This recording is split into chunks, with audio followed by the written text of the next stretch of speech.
we are not alone. These are supposed to be some of the most verified images of giants. People who do meditation for 60 days will lengthen their telomeres. Soon we'll get results, and we'll let you know right here on Beyond Belief. Things seem to be changing in the field of ufology. It's going to be a bumpy ride. That's priceless. Isn't that amazing? Tesla wanted free energy, and look what happened to him. Plenty of evidence to show that they're real. The real question is how and why. There were Egyptian hieroglyphs out in the outback of Australia. In Australia. What are the possibilities? Mars was inhabited, and these were built. We almost can't duplicate today. These are amazing topics. What if there was something like at Area 51 deep underwater? They were killed by some animal. Believe me, we're just getting started. I'm George Norrie, and we here at Gaia are committed to revealing the truth.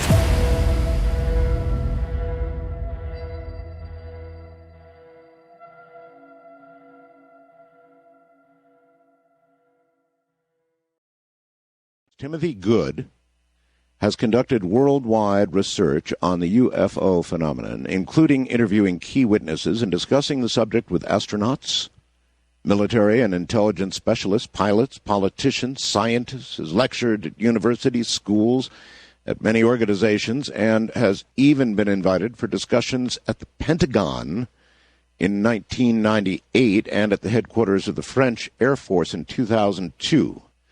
He has acted as consultant for several U.S. congressional investigations. He's born in London. In fact, he's in London now. Timothy Good gained a scholarship as a violinist to the Royal Academy of Music, where he won prizes for solo, chamber, and orchestral playing. He played for 14 years with the London Symphony Orchestra. He has also freelanced as a session player for television, dramas, commercials, feature films, and recordings with pop musicians, for example, Phil Collins, George Harrison, Elton John, Paul McCartney, and Rod Stewart, and even U2. So, my God, what a background for somebody into ufology. How in the world did you first become interested in the world of ufology? It doesn't seem from, the background of being a violinist, and it just doesn't mix somehow, yet it did. Right.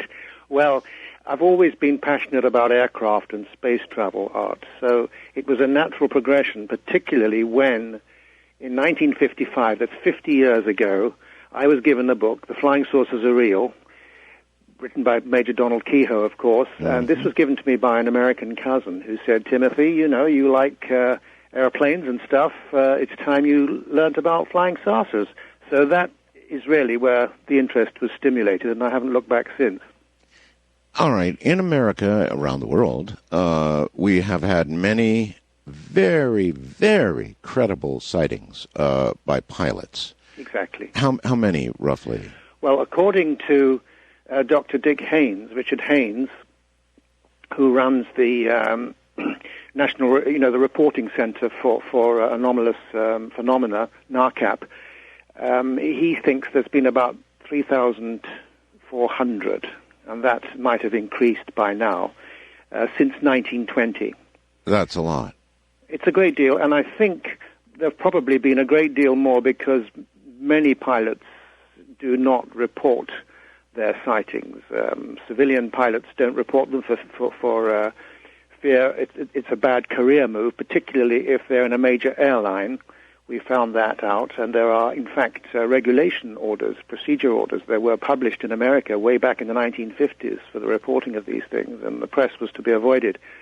But as far as the military is concerned, of course, there are strict regulations, and many encounters remain classified at an above top-secret level in the interest of national security. And I can understand that because, as General Chidlaw said many years ago, and he was head of Air Defense Command at one time, we've lost many men and planes trying to intercept these objects.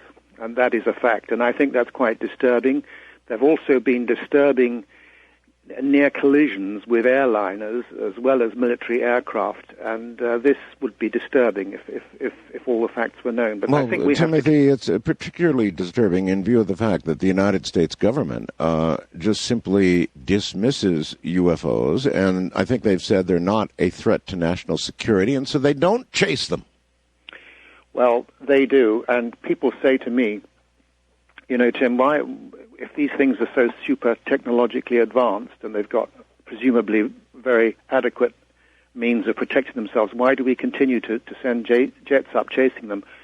My answer to that is that we require as much data from these craft as possible. We need gun camera film, we need radar signatures, we need communication signatures, we need all sorts of things across the spectrum to check and double check against previous experiences just how near we can get to these things, what the effects are, and we can learn a great deal more about their technology. Well, Timothy, you mentioned gun cameras. It seems to me that through all the years we should have gun camera footage. We do. And we do have. Yeah. How much? We have a lot of it. It's most of it's being withheld. I spoke to a senior official in the Ministry of Defense. This is before Nick Pope, by the way, one of Nick Pope's predecessors. Nick headed the UFO desk at the Ministry of Defense from 1991 to 1994. But back, 20 years prior to that, Ralph Noyes headed the same department, and he told me that part of his briefing was to be shown military gun camera clips of UFOs, and he saw them. He said they weren't absolutely sensational by any means, but these are things that, have either been lost conveniently or destroyed or just completely withheld in the interests of security. Well, Timothy, speaking of security, I'm in America where we still have the First Amendment. You're in Britain, though, where there's different kinds of laws with regard to disclosure of secret things. Yes. Isn't that right? Yes. Generally speaking, records are withheld. Certain military records and others are withheld typically for 30 years, but often to 50 years, sometimes 100 years, and sometimes some things never get released at all. Mm-hmm. A classic example is that in the last few years, we've had some top-secret documents relating to the British government's Flying Saucer Working Party, as it was called, which was established in 1950 under Prime Minister Clement Attlee. And those were only released in 2002, because they date back to the early 1950s. In fact, they were released, I think, 2001. And there's still things being withheld. And we do now have a Freedom of Information Act. Now, you've had one for 35 years? Long time, yes. I guess. Well, this was passed by Act of Parliament, and it's now in place as of January the 1st, 2005. And the Ministry of Defense, anticipating that the cranky ufologists would be bombarding them with requests for all the UFO data. They have big bonfire or what? Spent months, if not years, actually weeding out tons of stuff and dishing it out so that this would sort of preempt all the inquiries from us guys. Did it? And a lot of stuff has been released. Nick Pope tells me that most of it's innocuous, but it has actually generated a tremendous amount of interest in the press, more than any other aspect of the Freedom of Information Act. And last month, there were huge articles, in the Times, the Telegraph, the Financial Times, the Independent. Those are our, main newspapers, and some of the smaller papers, local papers, but tremendous interest. And there was a huge article by Nick on the release of these things. And interestingly, those who are determined still to debunk everything, such as the Times, they had an editorial. First of all, there was an article in the Times which ignored all the really good reports by RAF people, the good reports, impressive reports by pilots and other military officers, which really quite startling cases. It ignored those and concentrated on the lights in the sky and the balloons and the kites, and said how Britain's X-Files said that UFOs were just a waste of time. That was the headline. And the editorial actually said, pie in the sky, flying saucers are close encounters with the human imagination. Well, that really got me going, and I fired off an email to the Times editorial, but it was never published, of course. Oh, really? Mm-hmm. So it's a lot of interest, and in as I say, in the UFO aspect of the Freedom of Information Act more than anything else. Do you think that the United States government and your government are hand in hand on the whole UFO thing? Up to a point, Art. What I think happened is that since the late 1940s, the CIA came across to Britain and chatted with intelligence counterparts over here, Air Force people as well, and they I think, suggested that we play down the really good sightings. I'm sure of this because the Flying Saucer Working Party seems to have had a remit to debunk especially the best sightings. Like in 1950, in August 1950, there was a sighting, a low-level sighting at the Farnborough Air Base where a lot of test pilots were based, and this thing came over at low level, an actual craft accompanied by hissing and crackling sounds. It was seen by one of their top pilots and other personnel, and the thing was repeated at a further distance in the following, about 3 weeks later, seen by many test pilots. And those that were interviewed were told not to discuss it with anyone, not even among themselves, and the whole thing was debunked, and you can see that in the reports where they say, you know, the poor chap, obviously, they were just seeing conventional aircraft. I mean, you know, and they were absolutely outraged when these reports came out a few years ago. Well, that certainly sounds like the good old USA to me. Definitely, in my opinion. Why do you think, Timothy, that our mutual good friends, the French, appear to be so much more open, and they really do, about ufology? Why? Well, it's not that they don't have difficulties there. Believe me, I've spoken to officials, military and otherwise there, and they are very concerned about ridicule, because, you know, even in the French Ministry of Defense, there's sort of mixed views about the subject, and there's a need to know and all that sort of thing. So most people don't actually know what's going on, and they tend to ridicule those who take a serious interest in it. But they are more open. It's true. I mean, they have this group, SEPRA is the acronym, and they still investigate cases, but the real work is still done behind the scenes, as in other countries. So it's not as if it's sort of total disclosure in France. If you were to look around at the various countries of the world, including Brazil, Japan, I mean, just all around the world, South Africa, what country do you think is the most open about UFO incidents? Well, in recent years, I would say Russia. Russia?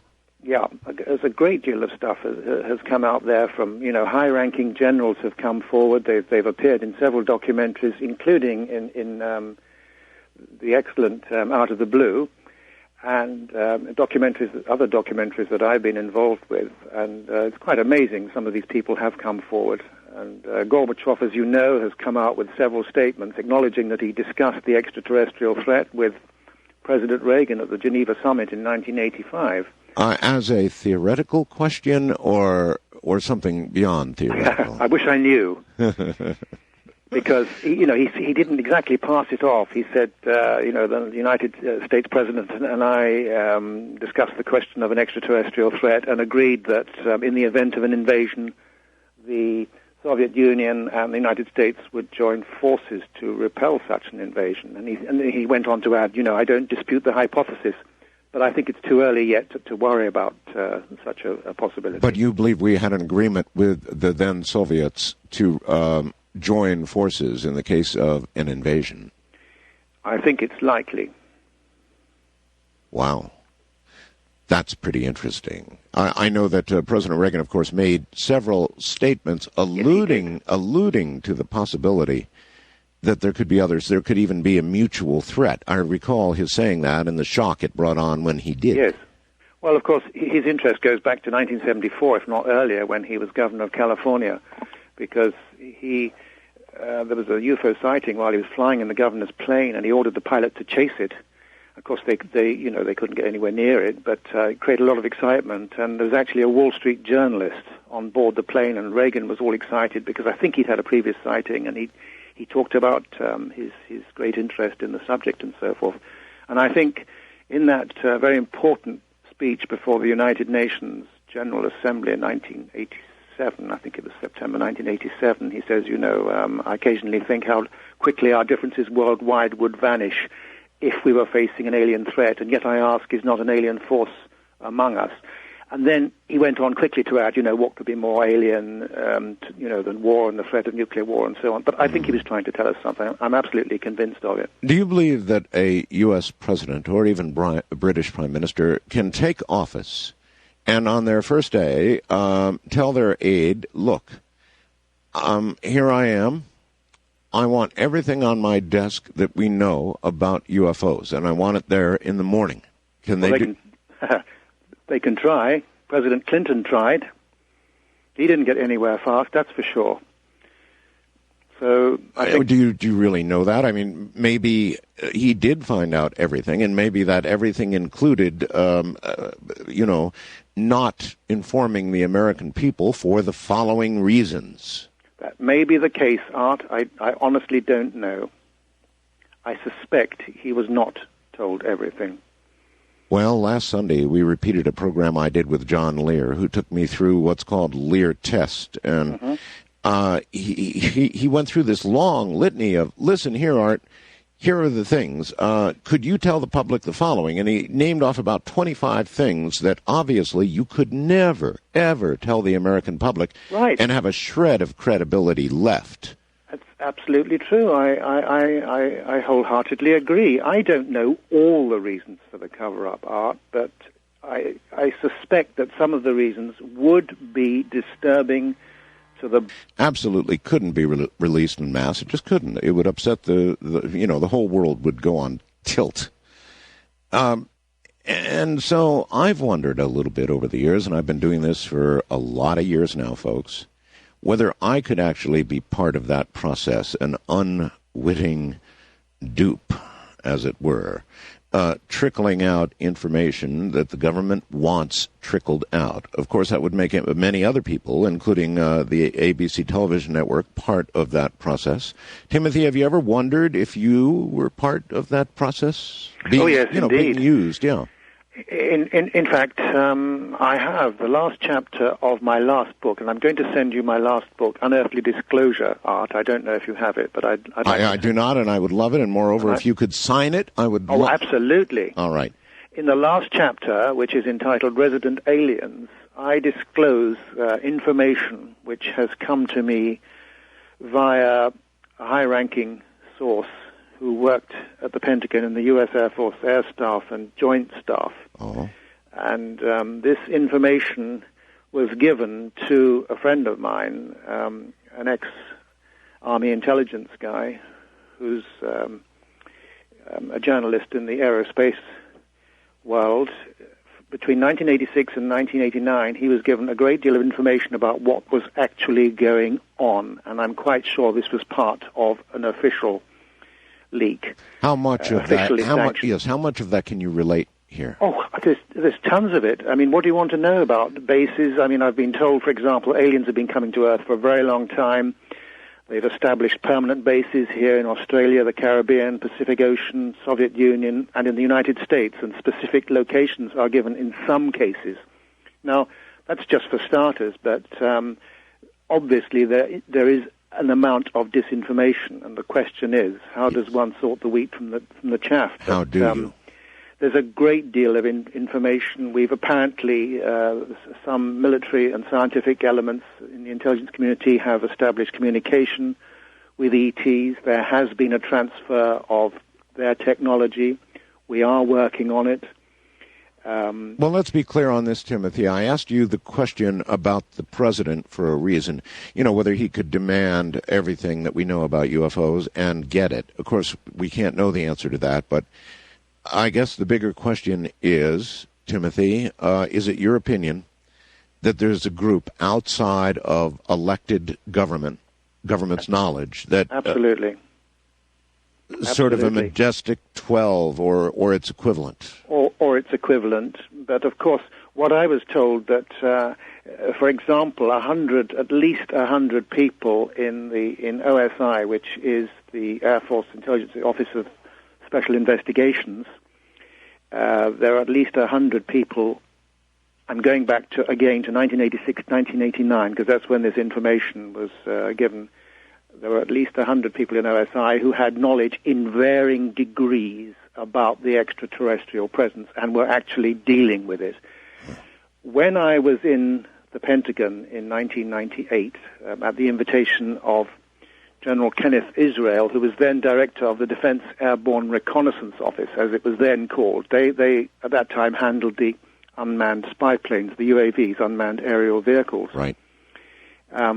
He indicated to me that, in his opinion, this was more a policing task as opposed to national security, and he therefore suggested to me, or hinted, that OSI was much more likely to be in charge of the investigations.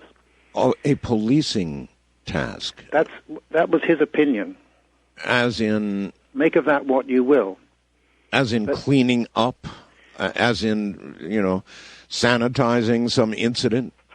Well, OSI has all sorts of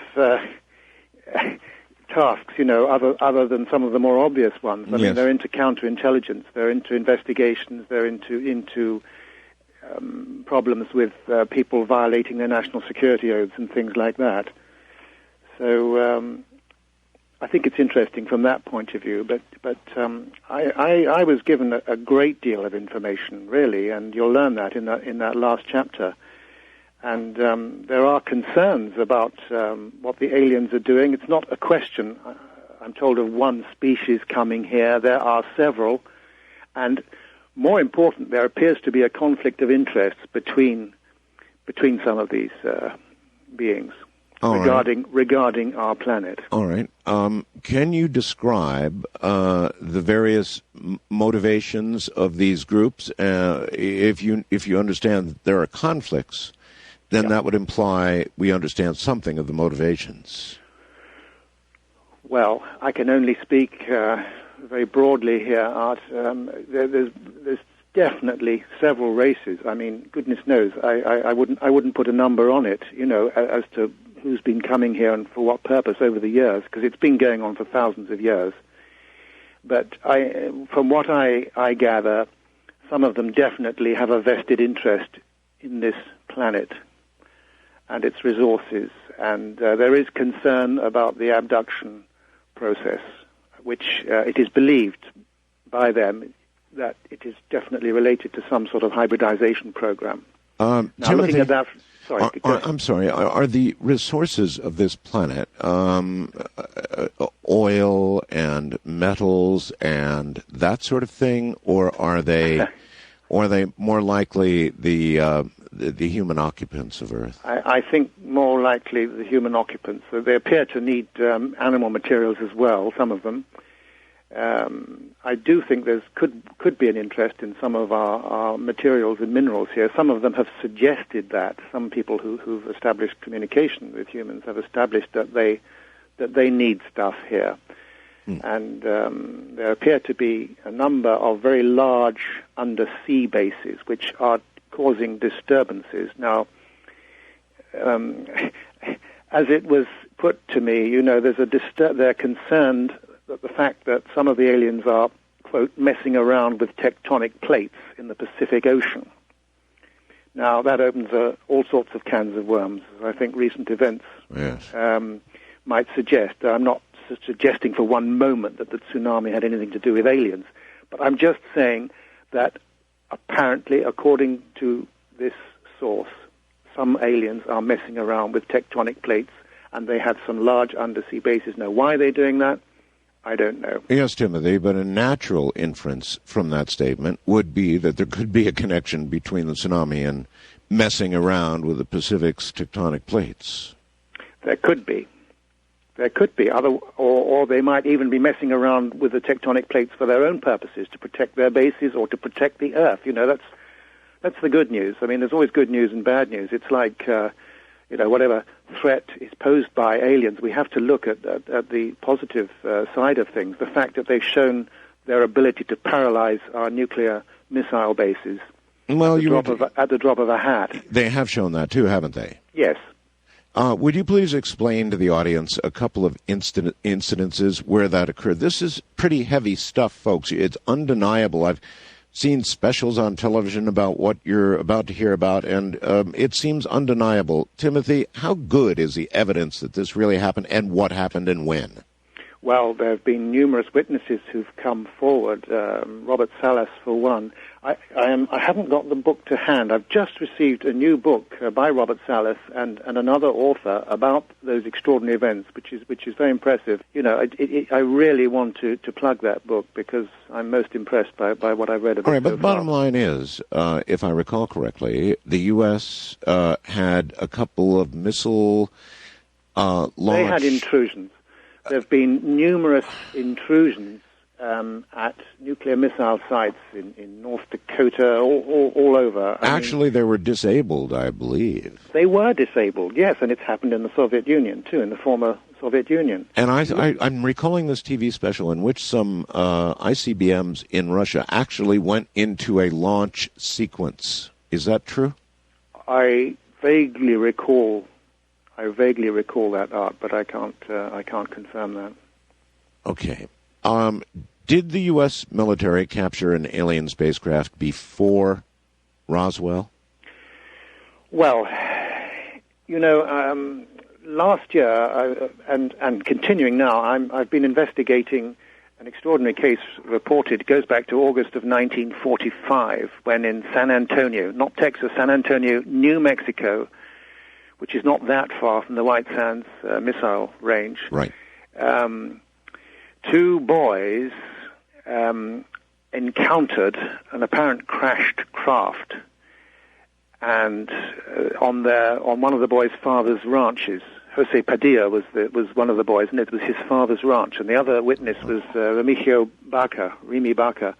And I went out to meet them in June. At least I met Remy. I have not met Jose yet, but we've been in communication. It's an extraordinary story. They were quite alarmed by the incident. They claimed to have seen a large area where there was in this canyon where this craft had come down and a gouge in the earth, the size as long as a football field. It was vaguely circular, with a sort of type of fin on top, but nothing like an aircraft fin. They've made a model of it. I've seen it, and they headed back, worried about casualties and so forth, because they'd seen, when they got as close as they dared, some sort of strange-looking creatures moving around inside it, like children. And they had no hair on. They couldn't see much more detail than that. And they went back and told Padilla Sr., who told the police, and they all drove toward the crash site 2 days later, but the wreckage was nowhere to be seen. But suddenly it reappeared. It had been, apparently someone had made an attempt to cover it up with dirt and debris. And then later on, the craft, I'm cutting a long story short here, the craft was apparently recovered, and the boys at several stages got a chance to witness these things from a hidden area, and this thing was loaded onto a tall boy. And as I say, they were watching from this secluded position, and soldiers were throwing bits down a crevice so they wouldn't have to carry them all the way down.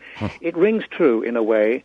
A lot of information forthcoming. One of the elder boy, Jose Padilla, at one stage, when the craft was unguarded, clambered inside a gouge in the opening, and on a sort of area there, he managed to extract a device. Now, I have seen that device and handled it and photographed it. Really?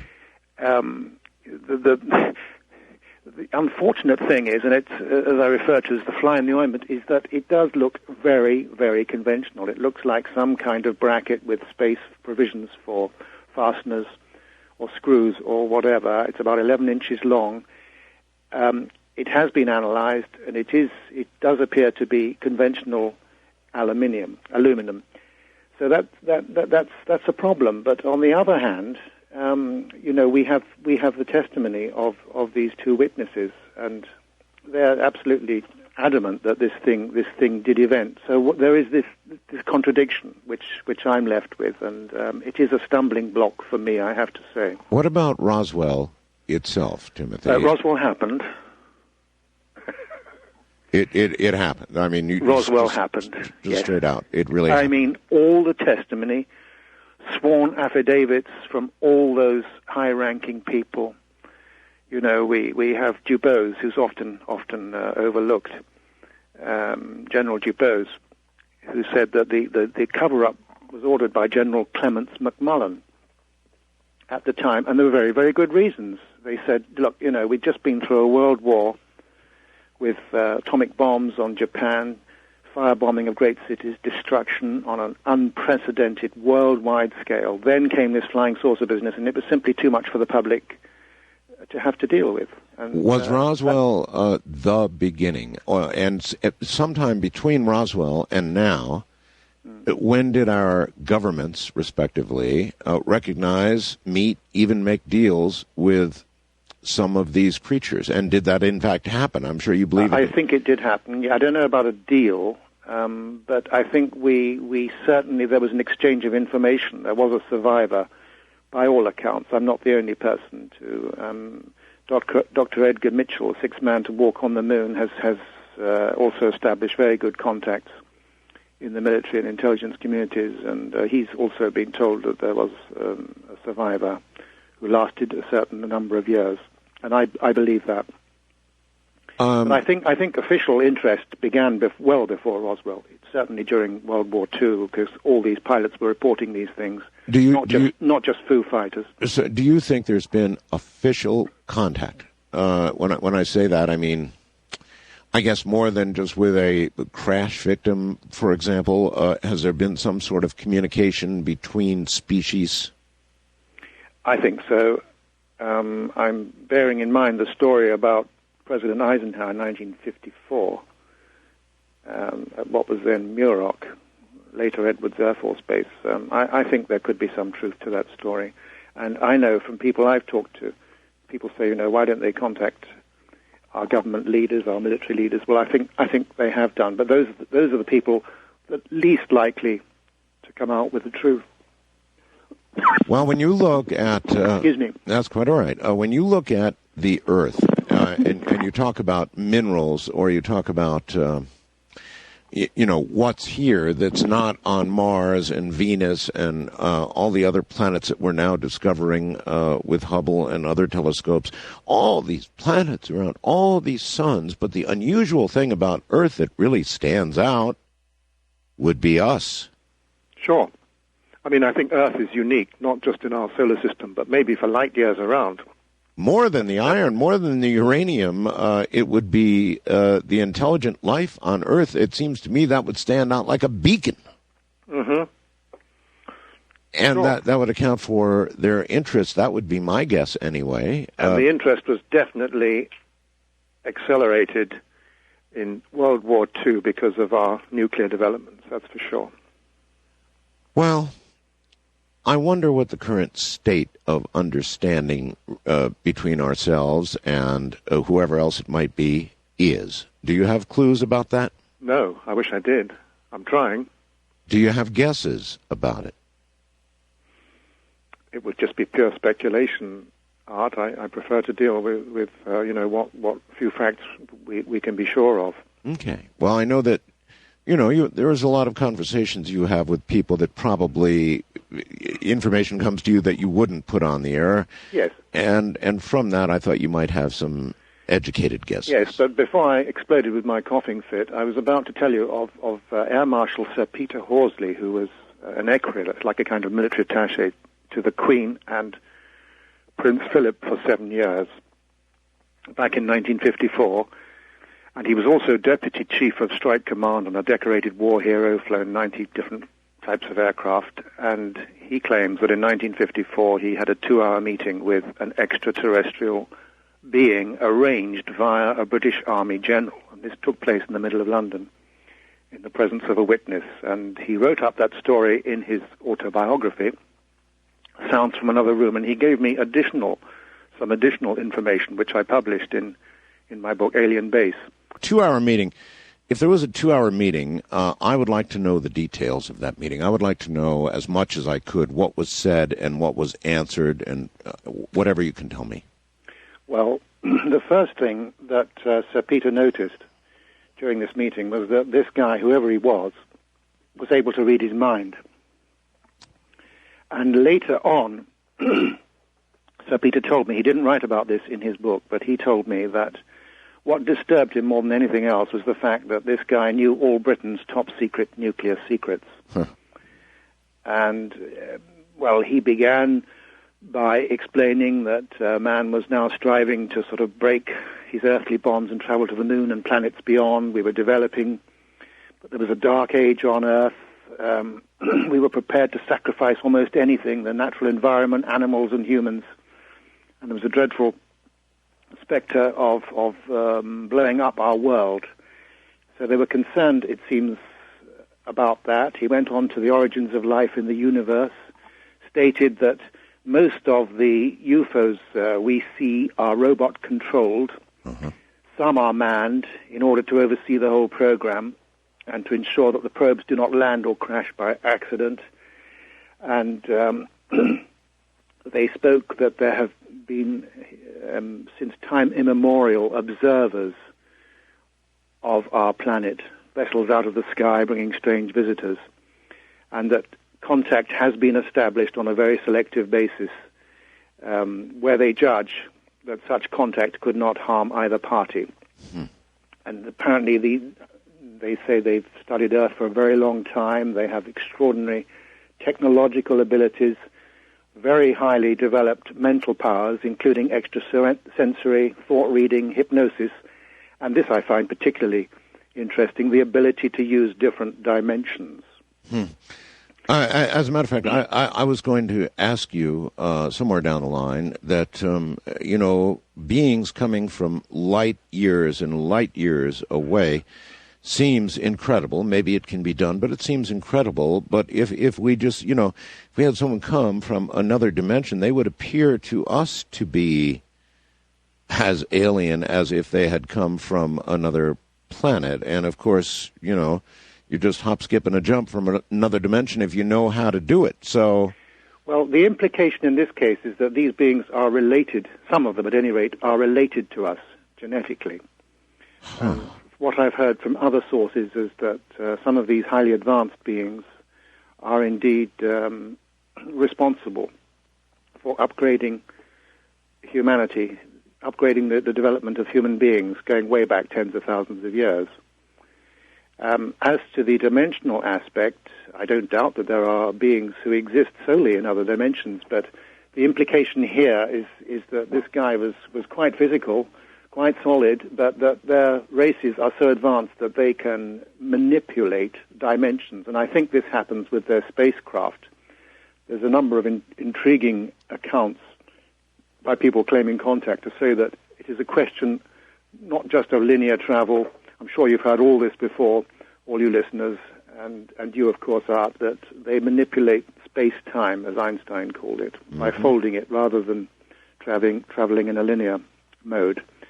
So that to manipulate space-time is to manipulate a dimension. And I think this would account for their extraordinarily rapid disappearances sometimes. Sometimes maybe they're just going so fast in the blink of an eye, but I think at other times they're just translating into another dimension to get where they want to in maybe split seconds. Let's jump back to something you said. You said that we have some relationship to them genetically. Boy, that sure is one sentence that covers a lot of territory, Timothy. Yes, well, of course, this has been mentioned by a number of researchers going way back. And yes, well, are they our creators? Well, what I understand is that they genetically upgraded the existing beings on this planet, the basic humans that when they first appeared, the basic creatures. So there was already life existent on Earth when they arrived, and they did the upgrade. Yes. Yes. I mean, we were just vaguely out of the ape stage, and so it is said. So it is said by a lot of contactees. I have a lot of reports of this in Alien Base, my book, which specializes in contact stories, and there's a marvelous story by Albert Coe, who encountered an alien being and his spacecraft in Canada in 1920, and he had meetings throughout his life with this person and with one or more of these people, and I find that story very compelling. But that does make them our creators, though. If they upgraded us, interesting phrase, then they took us from what was not intelligent life and did the upgrade that made us who we are, making them our creators. I think to that extent you're right, yes. And I think that this is part of a sort of colonization process, if you like. I think we were colonized. Huh. And these kinds of stories, this 2-hour conversation and others have led you to this position? Yes, absolutely. One of the most compelling contacts for me was a lady I knew for several decades, in fact. She's passed on now, unfortunately, but she had contact back in 1963 with several human-type extraterrestrials who were engaged in a very delicate operation which involved the use of some of our top scientists, some of whom actually traveled to their bases, and they had bases, some of these people, for example, in South America. We've heard of a lot of recent incidents in South America, of course. You've looked into those? Yes, I have. I think there are probably a number of alien bases in South America and offshore. It was the extraordinary case of the guy Ludwig Palman, a German businessman who in the late 60s encountered a group of these beings and actually visited their base, which was in the jungle. In the Amazon area. Extraordinary story. Well, you would think that the United States and Russia, with all these spy satellites, would be clearly on to an alien base?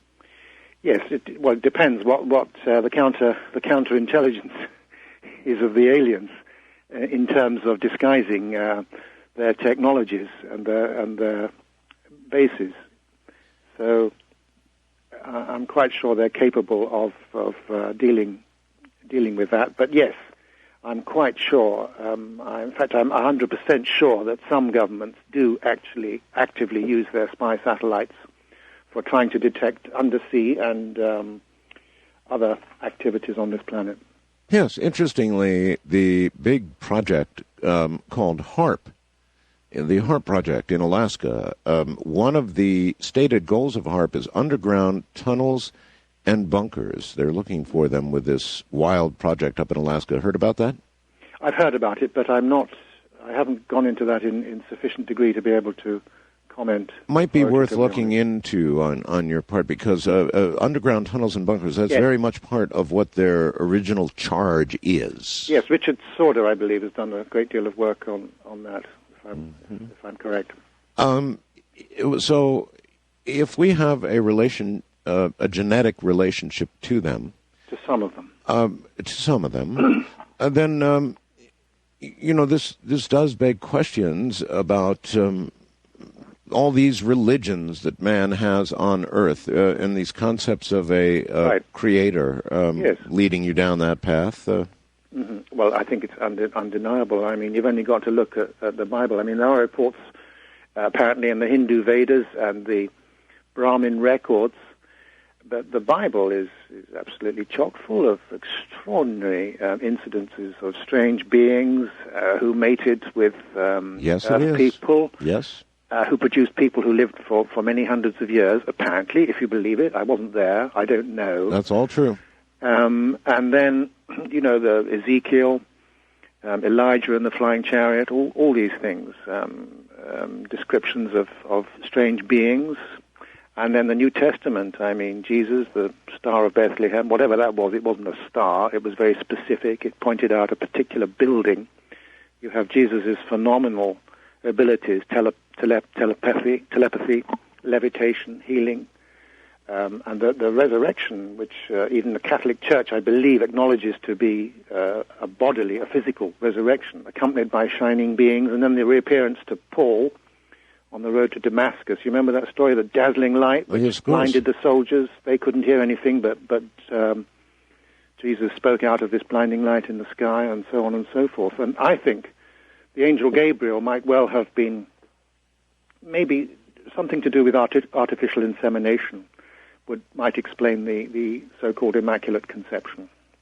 Well, it has to be said that so many of the modern sightings and close contact sightings seem to involve reproduction, a study of reproduction, reproductive organs. When you get stories from people who have been abducted, very frequently. I was really surprised, Timothy, at the amount of sexual content in abduction stories when you really get down to brass tacks with abductees. Yes. It's remarkable. Definitely. Any guesses about what they're trying to do? Well, I think hybridization is the name of the game. The question is it for their benefit or ours? They often say, abductees say, they were lovely beings. They said, it's all just for us, But all the time, Timothy. I think it's for their benefit, more likely. I spoke to an abductee in Puerto Rico. Puerto Rico is a country I visited on 7 occasions. And I met a contactee there who claims to have been taken to an alien base within Puerto Rico. And he saw many different types of craft in this giant cavern within the mountains. And they said, nothing to be afraid of. This is something we want to help you out, and so forth. And they mentioned, I believe, the hybridization. And I asked this abductee what he thought the true purpose of this hybridization process was, and he was convinced it was for their own benefit to help them to adapt to this planet. Well, I've interviewed many abductees, and the vast majority of them, Timothy, say that these are our friends. These are beneficial beings who want nothing but the very best for us. And their treatment while being abducted was absolutely superb. Not a bad word to say about them, Timothy, but to put it crudely, their minds have been screwed with. So I think so. So, there are a very few researchers in the United States, I don't know about Great Britain, but you sound like you might be one of them, who aren't so absolutely sure these are warm, fuzzy creatures with our best interests in mind. Right. Yeah. That would be you then. Yep. So if they don't have our best interests in mind, what do you think their agenda? Yes. I don't know, Art. Honestly. Yeah, well, that's, of course, all the big questions just sort of almost can't be answered. The who, the what, the where, the when. Right. Almost none of this can be answered. Now, it'll be interesting to see what sort of conclusion a large network investigation like ABC's will come up with. I can't wait. I've got little hints that they may be suggesting at the end of it all, and this is just guesstimates from the internet, folks, that there needs to be a more serious investigation into all of this. Yes. That it simply has been laughed at too much, and there's some serious stuff at question here, at issue. Yes. So well, hopefully. if that's all they do, at the very least, that is a great step forward. While I remember it, Art, may I mention this book now? Please. About the 1967 missile incidents, particularly at Malmstrom Air Force Base. It's called Faded Giant, and it's by Robert Salas, S-A-L-A-S, and James Klotz, K-L-O-T-Z, with a foreword by Raymond Fowler. It's privately published, and it is available from Arcturus Books. Signed copies are available from Arcturus Books, and I'll give you the email there. It's rgirard, that's RGIRARD 321 at AOL.com. Mm-hmm. And it's a very good book. They've got a lot of documents and case reports. All right, give us an idea of reproduced. Yes, it's the story of. It's a story specifically about the events at Maelstrom Air Force Base in 1967, when the Minuteman nuclear missiles were actually paralyzed. Deactivated, precisely so, yes. I have interviewed some of the individuals who were involved in that, and I absolutely, completely, 100% believe that it occurred. And craft were seen. It was just. It wasn't just there. It was a number of strategic air command bases where the Minutemen were deployed. And I suppose one could. The intense interest in UFOs and the many sightings it may go back into the 1920s or may even go back, I'm sure, to biblical times. However, the real flap started and has never let up since Since Roswell's? Well, gee whiz, since the atomic bomb. The atomic bomb. The atomic bomb. Now, that must have been a real marker in time and space when we lit one off. Wouldn't you think? I would think so, definitely. Absolutely, definitely. And it would also explain the concentration of sightings in the New Mexico area as you know, all the testimony from the military and scientific people who were summoned urgently to meetings in the 1940s, you know, about all these strange objects hovering over our rocket sites and nuclear sites. Well, and they continue to do that, by the way. That began the age when we had the ability to destroy ourselves, to utterly destroy the capability of life continuing on this planet. That's what began then. Yeah. So any alien race monitoring us in any way would have, at that moment, taken notice. Do you think that's what happened? Yes, definitely. I'm not saying it's the only reason, but that's the reason for the acceleration of activity since World War II. In everything that you've heard, Timothy, about these meetings with the others, how convinced do they seem to be that we're going to blow ourselves up? Well, I'd always like to keep positive about that, and I like to think that they might prevent us doing so, particularly if they have a vested interest in their own security and our nuclear weapons. Because it's often been said, and it was certainly said a lot in the late 40s and 50s and 60s with the contactees I've met. They were told that we don't really know quite what we're doing, and that the effects of these explosions continue into the solar system. They don't just affect the Earth by any means. Oh, really?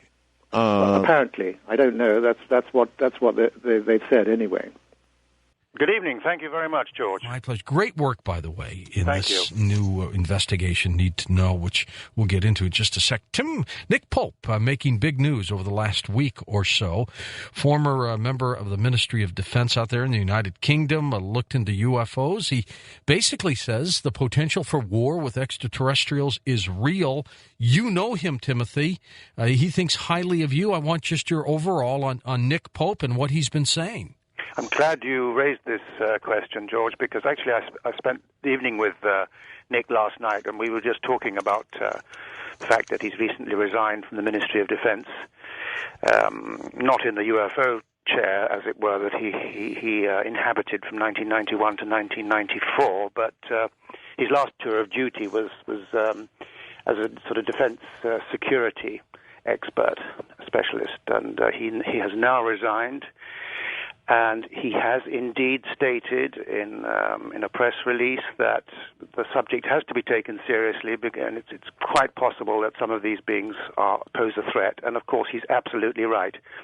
The difference between Nick Pope and myself, and he's well aware of this, is that of course that's not something that he could come out with officially, but I can come out with it unofficially because I'm not employed by the Ministry of Defense nor by any other government. And I can come out with these outrageous statements. It's my great pleasure to be able to do that. But, of course, it doesn't carry the official stamp. But as far as I'm concerned, not only is a threat posed, we are in a conflict situation and have been for quite a long time. And that is one of the major problems why those few governments around our planet who are aware of what's going on cannot possibly come out with this all at once. It is probably so damaging, probably so frightening, Timothy, that if they went public with it, there'd be worldwide panic. Well, some of the people in Washington and elsewhere I've spoken to feel that way. But there's also other things to consider. I mean, the effects on the stock market, the acute embarrassment. You know that politicians, nobody likes to look silly, particularly politicians. They like to let us know that everything's fine. You know, we're in complete control of the planet and the universe. We are not. And there is a situation going on, and we are not in control. And there is, I'm quite sure that the aliens are running the show as far as any kind of liaison that is going on. And I am convinced 100% that alien liaison has been going on for quite a long time with a select number of military and intelligence officials and a few people in the political world. Well, and also think, Timothy, what it would do to religion worldwide. I think it would shatter it in some cases, wouldn't it? I think so.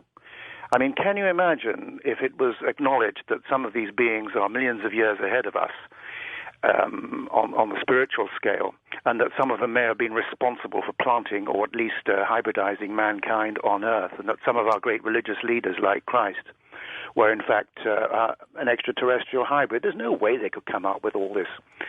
The churches and religions are very happy to keep their angels and saints and masters and so forth way out there in the heavens, fantasizing tales about what they might or might not have said. But if you bring that all down to earth, that really would shatter religion. Yet, when you think of it in the scope of extraterrestrials, one still has to think somewhere of a divine creator. Don't you think? Absolutely. I mean, whatever you choose to call it. Yeah. I mean, the universe is phenomenal. I myself don't believe in the Big Bang theory. I find it completely unscientific for starters.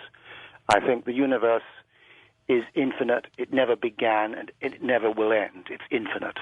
You may be right. I think it was always here. And there may be many universes, Timothy, absolutely, that have always been here. You know, as I was reading the work that you've done, these revelations of these aircraft crashes during these encounters and the disappearance of the military and civilian aircraft encounters. This to me is startling. Yep. You know, when I remember years ago when I watched the movie Close Encounters of the Third Kind, when the scene of the movie started with them in the desert, and they were looking at these returned old aircraft or a ship in the desert. But as the movie evolved, you realized that these objects with people, they were taken. They were taken out of the sea, snuffed out of the air. And, you know, you've looked at that. So let's start with your research from the time period of 1930 to 49. And why do you begin then? Because the early 1930s were the first really events that led to official research by the military into the subject. Down in Australia, for example, Royal Australian Air Force reported odd things going on. Aircraft and a few aircraft and boats were disappearing during the 1930s, particularly in the area known as the Bass Strait, which is Australia's Bermuda Triangle. And right up to the late 1970s, you know, in 1978, when the young Fred Valentich disappeared with his Cessna aircraft in that area, right, after officially reporting, the whole thing's on the official transcript, after officially reporting a metallic solid object circling above him. And there have been many such incidents. So it must have been known since the 1930s that something pretty serious was going on. All right, you start with some work initiated by Mussolini of Italy. Tell me about that. Well, the story about Italy is that, according to Roberto Pinotti and Alfredo Lissoni, who've written a very good book on this aspect of the phenomenon, official secret research started in the 1930s in Italy following the sightings of unknown flying objects, which were chased in some cases by Italian Air Force planes. There was a reported crash of one of these objects, and there are many, many official documents which have been authenticated, chemical tests and so forth. And these reports indicate just how seriously the subject was taken at that time. And Marconi, the great scientist, was one of the directors of this outfit, Special Research Group number 33. And there are papers relating to that, secret papers, and I've reproduced a highly confidential report, courtesy of Pinotti and Lissoni. And it's just clear that these were probably the first official attempts at solving the phenomenon and the first official government research. In Italy, also in Scandinavia, in Sweden, they were very concerned in the 1930s, and in parts of Britain and certainly in the United States, officials were concerned by so-called mystery aircraft at that time. Now, in this particular case in Italy, there was also a report of a unknown craft that apparently had landed? Yes, landed or crash-landed. I forget the exact area. I haven't got details in front of me, but there is a report of it. I have reproduced the actual the original Italian document highly confidential document relating to that incident. Now, during this period, as we're getting into World War II, are they seeing? Are pilots seeing craft flying all over the place? Royal Air Force. The French, are they all seeing something? Absolutely. I mean, we talk about the Foo Fighters, but in a way this is a misnomer. Sure, there were numerous sightings of luminous, often spherical-shaped objects which pursued and buzzed aircraft during bombing missions and sometimes caused engines of bombers to cut out. But there were also sightings of sometimes quite large objects, and I've included for the first time a remarkable case reported by the crew of a Lancaster over France of an object which absolutely dwarfed the four-engine Lancaster bomber. Absolutely giant object. And there's also an official report that was secret from the British Ministry of Defence, or the Air Ministry as it was then known, about another incident reported by the crew of a Lancaster bomber regarding sightings, one of which was quite a large object traveling at a very, very high rate of speed, seen by the entire crew.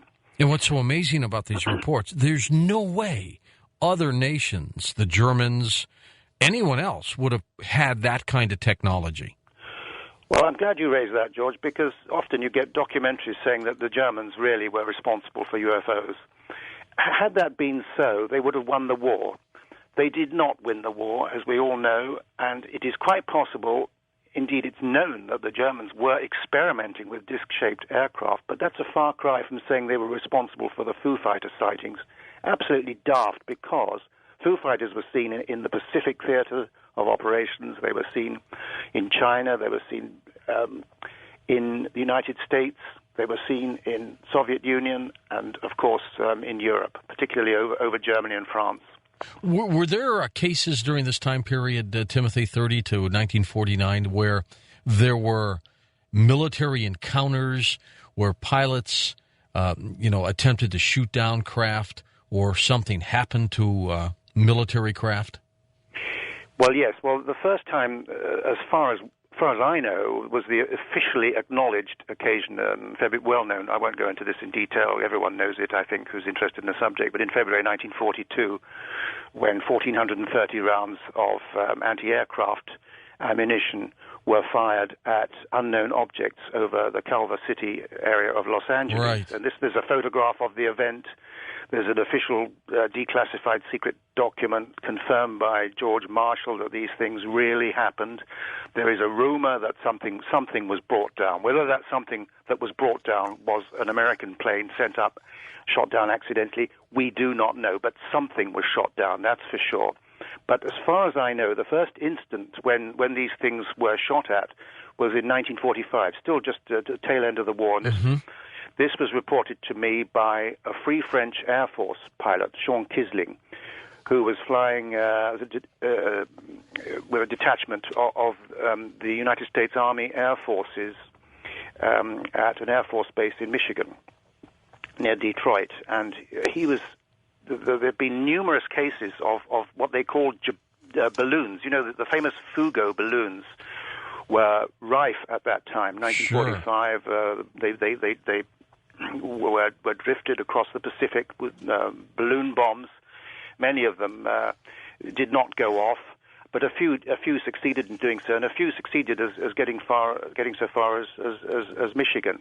So it was assumed when these things were seen over this particular Air Force base. That has to be Selfridge Air Force Base. Selfridge Field, yep. Yeah, absolutely. And the base commander asked for a volunteer to send up someone to shoot these Japanese balloons down, and a Free French Air Force pilot, Jean Kisling, volunteered, and he went up in his P-47, and he had to go very, very high. He pushed the plane for all it was worth, beyond its service ceiling, maximum altitude, and he managed to get one of these things, a spherical-shaped object, in his gun sights, and he let rip with the 8 machine guns on the P-47, and at that instant, the craft flipped on edge, so it became a very thin disc on edge, and then shot away at right angles. And then, as he said to me, you know, at that time, Tim, I realized it was no balloon.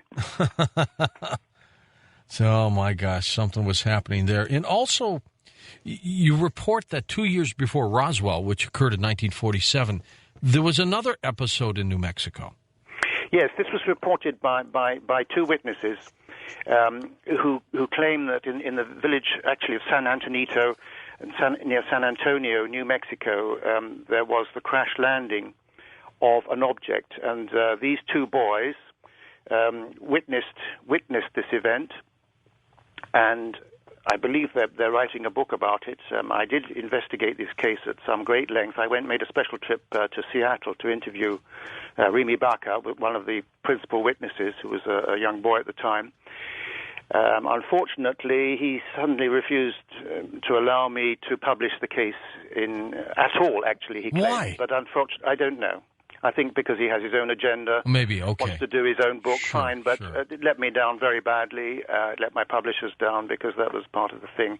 In any event, I have done a synopsis of the case, and that's on a public matter of public record anyway. Sure. And anyway, I was impressed by that case, and this was, as you say, 2 years before Roswell. Were there occupants in this particular case? There were. They saw occupants, yes, small occupants. They were observing from a distance this craft. Were they dead?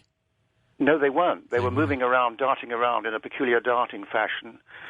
And the boys, to cut a long story short, they went home and they told one of them told the father, and the father phoned the police. Police phoned the military eventually, but anyway, they the boys took the father out there together with a police officer, and the craft itself, I believe, had disappeared. There were no aliens sighted, but obviously this thing had been parts of it at least had been taken away, and eventually, anyway, again, to cut a long story short, the boys actually saw the recovery operation of this vehicle being taken away, and one of the boys managed to actually get inside the craft at one stage before it was carted away. They didn't cart him away with it. Sorry? They didn't cart him away with it. They did not cart him away with it. No. This was when the military detail was sort of off in the local bar at the time. They took advantage. I mean, that you might think that's quite unlikely that they wouldn't leave something like that, or somebody there guarding it or something. Yeah. Yeah. I mean, skepticism has been obviously that is a point, but at the same time they probably didn't know what they had. In 1945. That's my feeling, and it was a very difficult time towards the end of the war there. So I don't know. I find it mostly a credible story. Timothy, who's provoking whom here? I mean, are we the ones firing on these UFOs first, or are they doing something in order to get us to do that? Before we get on to that, George, I just want to make a few quick corrections about the Second World War and crashes of UFOs, crash landings. I've got several in my book, two from 1941. There's one apparently near Cape Girardeau, Missouri. Sure. There was one in 1941 in the Sonoran Desert in Mexico. There was the landing of a craft which subsequently was able to take off in 1943 on the Baltic coast of Poland. There was one that came down at a naval air station in Hawaii in the spring of 1944, which I find intriguing. Now, regarding the New Mexico case of July 1945, I just want to make sure, make absolutely clear, I got one fact wrong. Okay, that's right. Go ahead. When they went back, when these two boys, Faustino Padilla and Remy Barker, went back to take, Padilla's father came along together with a state policeman who is named Eddie Apodaca. They went back to the crash site. The craft was actually still there, though it sort of remained hidden. It had been covered with dirt and debris, presumably by the military who had been in it, but the creatures had definitely gone, and the huge debris field had largely been cleared and raked over. But the craft actually remained where it had come to rest. And evidently the Army had learned of the incident, and they came to retrieve it, take it away on a tall boy. And it was at that point, this operation lasted several days. And it was on one night when the boys, actually one of them, Padilla, was able to gain access to the craft and actually prized a souvenir off a bulkhead, it is claimed. And I've examined that sample. What did it look like? To me, it looks like a very terrestrial bracket, very, very light aluminium. It has been tested, and it's about 12 inches long, it weighs 15 ounces, and contains holes, for rather conventional-looking fittings, I would imagine, which I find rather unconvincing. But it reveals, the acid tests and other analyses reveal the metal to be 200 series aluminium or similar. So I just wanted to get the facts clear on that case. Oh, okay, and also one quick question before we go to the who is the provocateur here. Right. Why so many crashes, Timothy? I mean, if they had the technological ability to get here, how would they crash? Why would they crash? I think it depends on the cultures involved. There's not just one set of alien guys coming here. Nothing's perfect. If some of them are coming here for the first time, they're not aware that the effects that our radars might have had on their propulsion systems. That's one theory that's been posited. For sure, we fired at some of them. 1942 for the first time, as far as I know. Now, what happened was in 1947, May 1947, the U.S. Army was testing V-2 rockets which had been captured together with von Braun and his team of Nazi scientists. And they were working at White Sands. And now Linda has dealt with this, Linda Howe. Right. And I spent a lot of time with John Andy Kistner, a former state representative for Las Cruces, New Mexico. He's also in the aerospace industry for quite a long time. And I made special trips to Arizona to talk with him. I'm very, very convinced and by the information that he's provided, and so is Linda. And he's very, very generously provided me with a wealth of information relating to that early period. And it's quite clear he's done fantastic research, and he's backed it up with newspaper articles reporting, for example, that in early 1947, one of the V-2 rockets, one of the very first ones that went up, was followed by an unknown object. It was filmed, apparently, and it was officially acknowledged, and I've actually reproduced, thanks to Andy Kistner, the newspaper article, and it said that unexplained phenomena were responsible for causing this V-2 to go off course. And at that stage, this was happening on a very regular scale. The U.S. Army started redoubling their efforts to try and get one of these craft down, if they hadn't got them already, which is another moot point. I think they probably had. I think they needed to get as much technical intelligence as was necessary. So they started firing at these things big time, and even using proximity fuses. Very early guided missiles were used to fire at these things, and apparently they succeeded in knocking several of these things down. And the one or the two that came down in New Mexico in July of 1947 were among them, apparently. They took several days to come down. People reported seeing objects fluttering, oscillating, sailing around the skies as if they were in some kind of trouble. And then, of course, we have the famous Roswell story, but it might have happened even earlier than that. We started firing at them, and then all hell let loose when thousands of air crashes started being reported worldwide, not just military, but civilian. And the newspaper articles I've reproduced in the book, New York Times and other articles, Truman ordered an urgent inquiry. Even in the same week, there were hundreds of planes crashing all over the world, sometimes on the same day. And in most instances, they were completely unexplained. The official explanation was that the planes were running out of fuel. All of them? Like 5 minutes after takeoff. And many cases, of course, that's a ludicrous explanation. The other thing is that a lot of these aircraft were unable to get off the ground. It's called unsticking in the business. They could not unstick, and they just crashed at the end of the runway and exploded. And this went on for months, and thousands of people lost their lives. And regarding this, I think that can only be regarded as some kind of retaliation. Now, again, massive retaliation. Yes. Now, again, I mean, especially if you consider that airliners are involved here. I mean, how can any government on Earth, especially at that time in the Cold War and everything, admit that these sort of things are going on? So that's another reason for the cover-up. Now, I have got the actual official Department of Defense figures for unexplained incidents and other incidents, major aircraft incidents, just from 1952 to 1956, because. Do you want to move into that time period now? Is that a good time right now?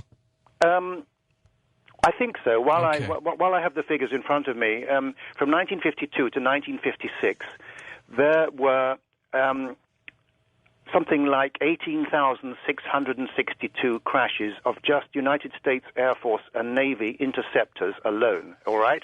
Those are the types of planes that would be involved in pursuing UFOs. All right? So it's very interesting that of those fatal crashes, about something like 9.5% were completely unexplained. That's a very high percentage. Sure is. And then the rest of them that they explained, it may have been bogus explanations. Yes, quite possibly. I mean, they say, for example, 56.2% were caused by pilot error, 8.1% by ground crew or other personal failure, 23.4% by failure of parts and equipment in the aircraft, 2.8% by various unsafe conditions, and 9.5% by unknown factors. So, can you imagine people, military intelligence analysts coming to grips, being able to sort of comprehend all that, and least of all, letting that kind of information out. Timothy, were there ever reports or documents that anybody's obtained that would have shown that, our government was saying, we believe these craft are extraterrestrial, they're coming from some other system, some planetary system in the universe. We don't know where, but anything like that? Absolutely. I mean, I've reproduced a document. If I can lay my hands on it right now, hopefully I can. This goes back to 1948. While I'm looking for it here.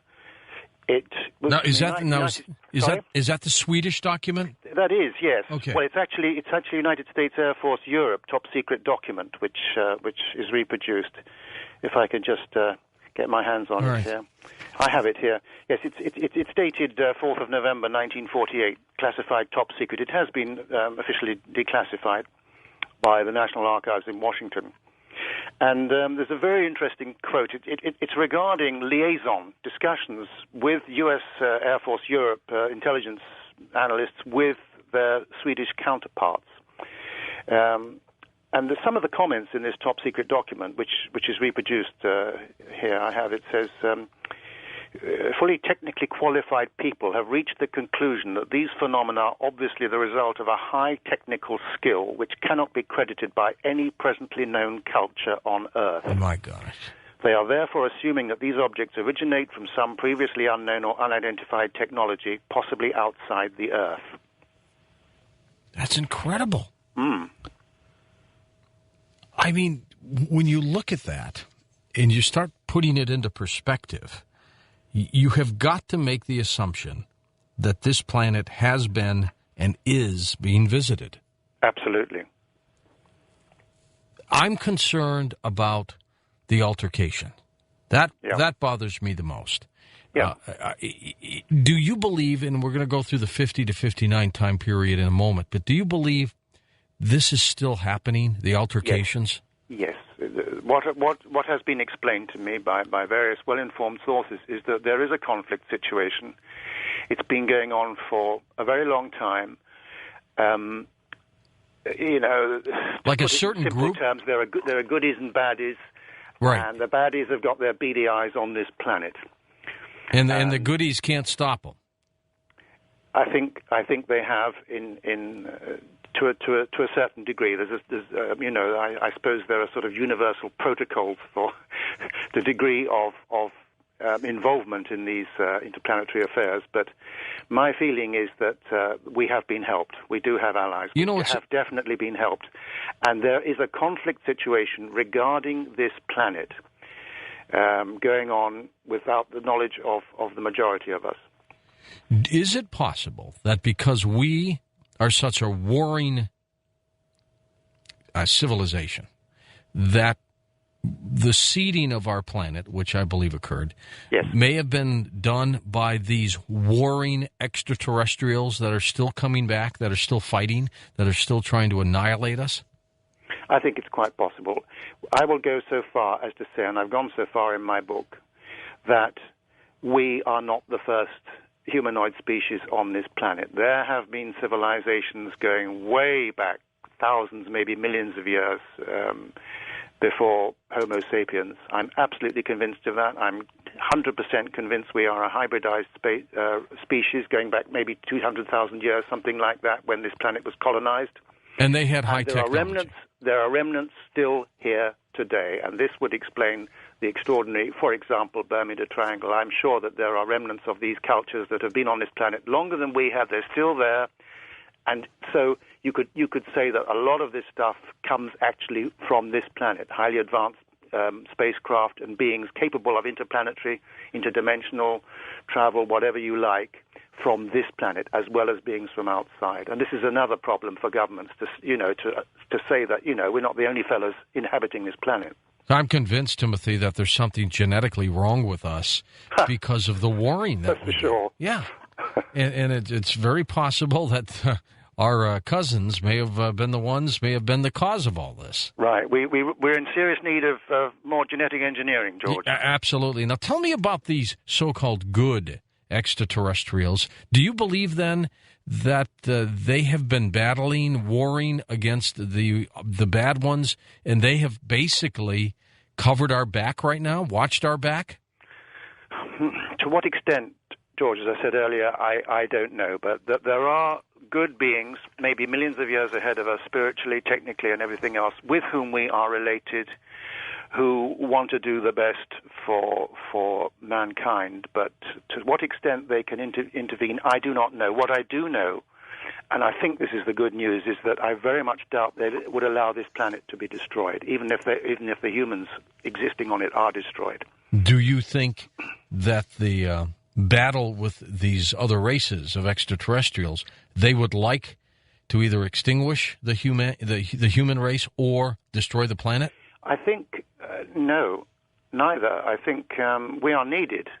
I think the abduction program, for example, obviously we are of some use. Now the question is if the abductions are for hybridization purposes, as is generally accepted.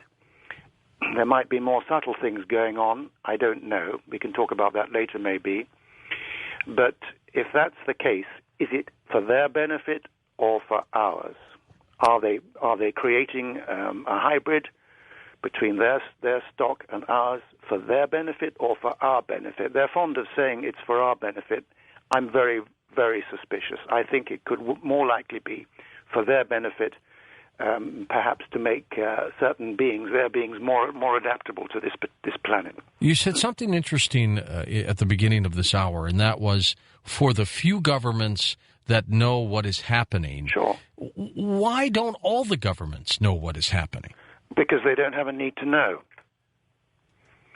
And these episodes aren't occurring in their own countries, or they just can't figure it out? No, that they are, but if they do, when they do happen, usually Uncle Sam takes over. This happened in Brazil. I mean, from the 1950s, U.S. naval intelligence was liaising with their Brazilian counterparts, and they actually revealed a great deal of information to the Brazilians about what was going on. And this was exposed by Dr. Alevo Fontes, one of the world's greatest UFO researchers ever. And I've cited a lot of his work in, I think, most of my books, and a lot in my current book. And also, when we had the incident at Varginha in 1986, you've had Roger Lear on the program many times. This is a real case. I know Roger. I'm convinced that the case with the surgeon is absolutely true. He kindly let me use that story. The thing is, who came in and took the aliens away? Uncle Sam. So there is a control. The Americans are in control. The Americans liaise with their Russian counterparts. There is definitely liaison with Russia and the United States and a few other countries. And again, it's on a need to know basis. Right, and they are putting the lid on all of this. Yes, it's been agreed that there's no way this can come out all at once.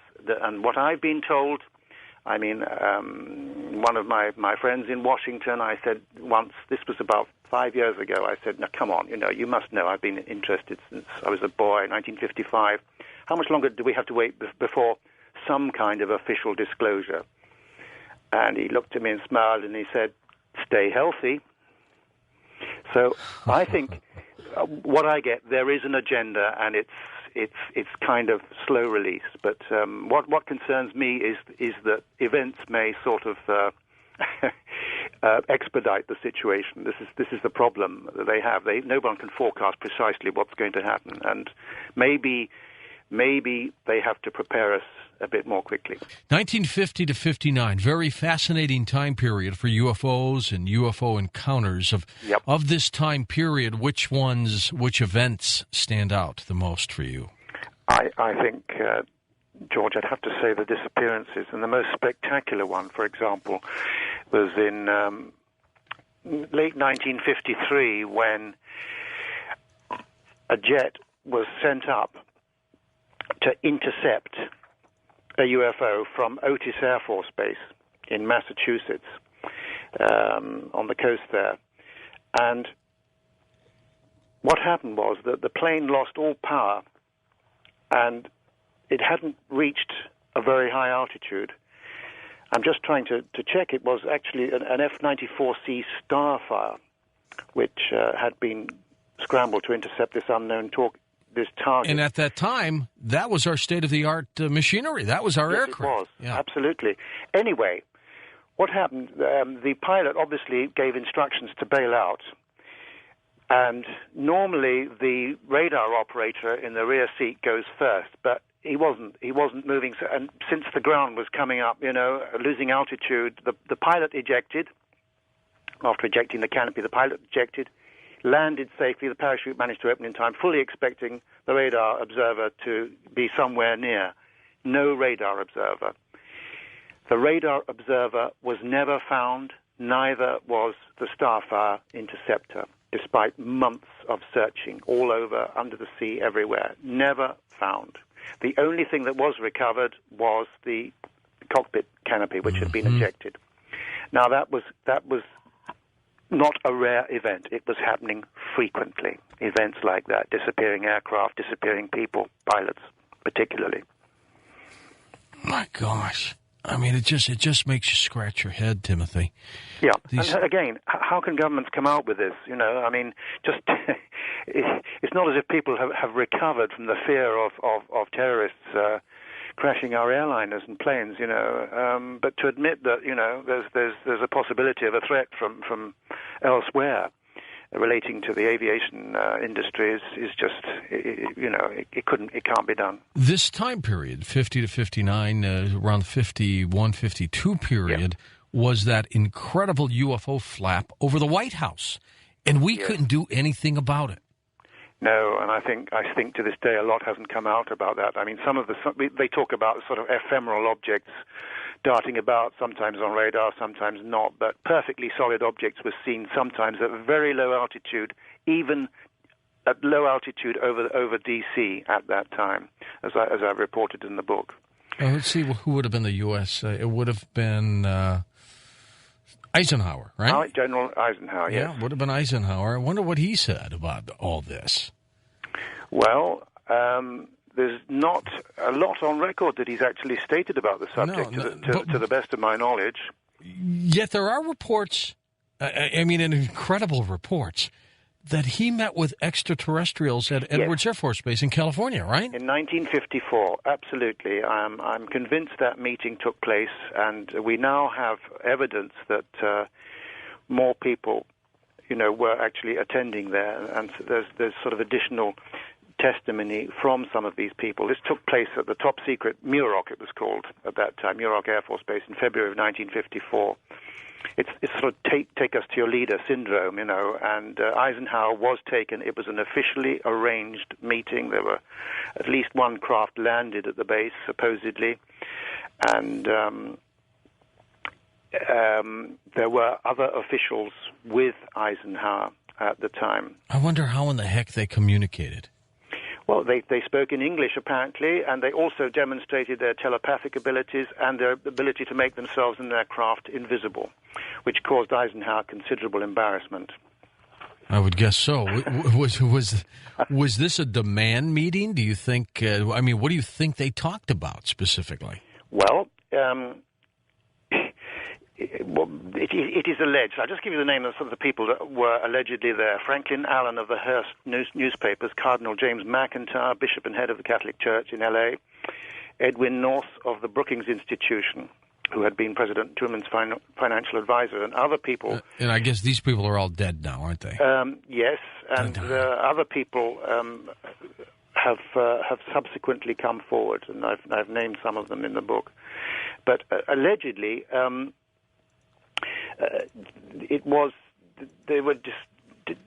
of the things that was discussed was that they wanted to set up a kind of education program for the people on Earth in order to make mankind more aware of their presence here. And Eisenhower was unnerved by this and reportedly indicated to them that he kind of didn't think the world was ready and that such a revelation would create a very difficult situation for everybody.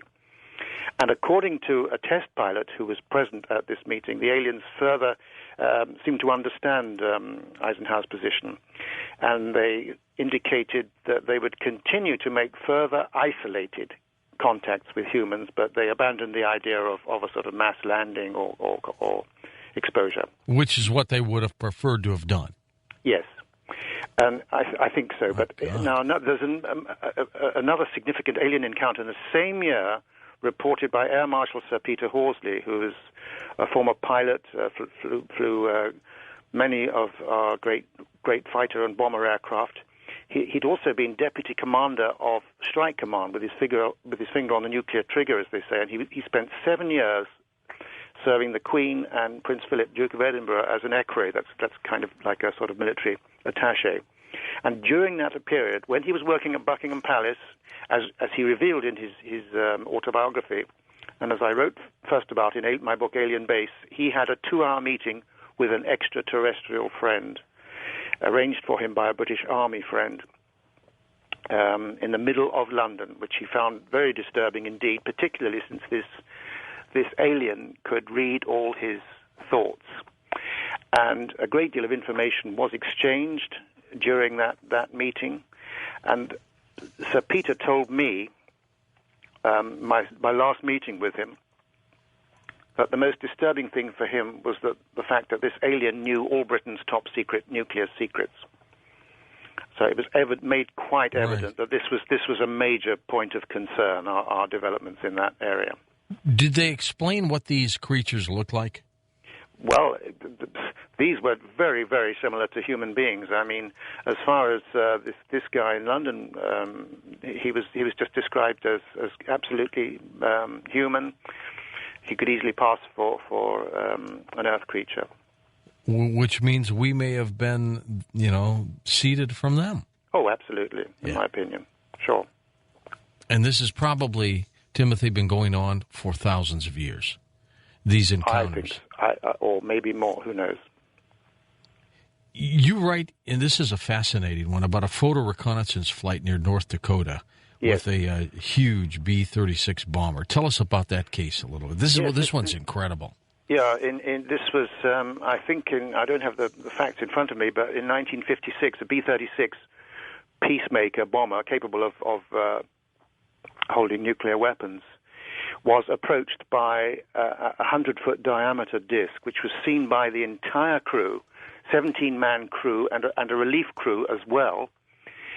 And I think, if memory, I wish to heavens I had photographic memory, I could sort of fish around the pages and everything, but I think it was there for something like 8 or 10 minutes, during which time it was filmed or photographed with cameras, Hain cameras, specially issued by Project Blue Book in the event of such occurrences. And when the aircraft landed, all the cameras were confiscated. So these photos are somewhere. Oh gosh, yes. We have photographs. I mean, look at the instance following year, 1957, when Gordon Cooper was flight test director at the top secret Edwards Air Force Base, which used to be called Muroc, in California, when a craft actually landed and was filmed by Gordon Cooper's camera crew. Extraordinary story, great detail. Cooper himself just had a brief look at some of the frames from the movie film. All sorts of film, still film and movie film was used, very, very clear pictures of this craft. It extended landing gear, and then it took off everything on film. It was sent back by special pouch to Washington. And Gordon Cooper was told, not to actually look at the whole film, but no one told. I mean, he did see some of the frames of it, that's for sure, but he didn't see a projected version of it. I remember talking to him when I was in St. Louis, and he was describing his encounter with he was flying an F-86 jet. Sabre jets, that's right, yeah. This was at Neubiberg Air Force Base in 1951. In Germany, right? In Germany, that's right, U.S. Air Forces Europe.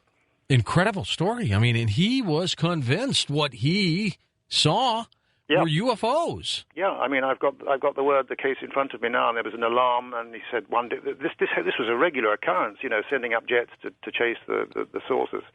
He said one day the alarm sounded, my squadron mates and I dashed from the ready room and scrambled skyward in our F-86s to intercept the bogies. Names were unknown. He was one of the 7 original astronauts, and he was not kidding. Yep. He said we reached our maximum ceiling of around 45,000 feet, and they were still way above us, traveling much faster. I could see they weren't balloons or MiGs or like any aircraft. They were metallic, silver, and saucer-shaped. He says for the next 2 or 3 days, the saucers passed over the base daily, sometimes appearing in groups of 4, other times as many as 16. They could outmaneuver us and outflank us seemingly at will. So these things were quite commonplace.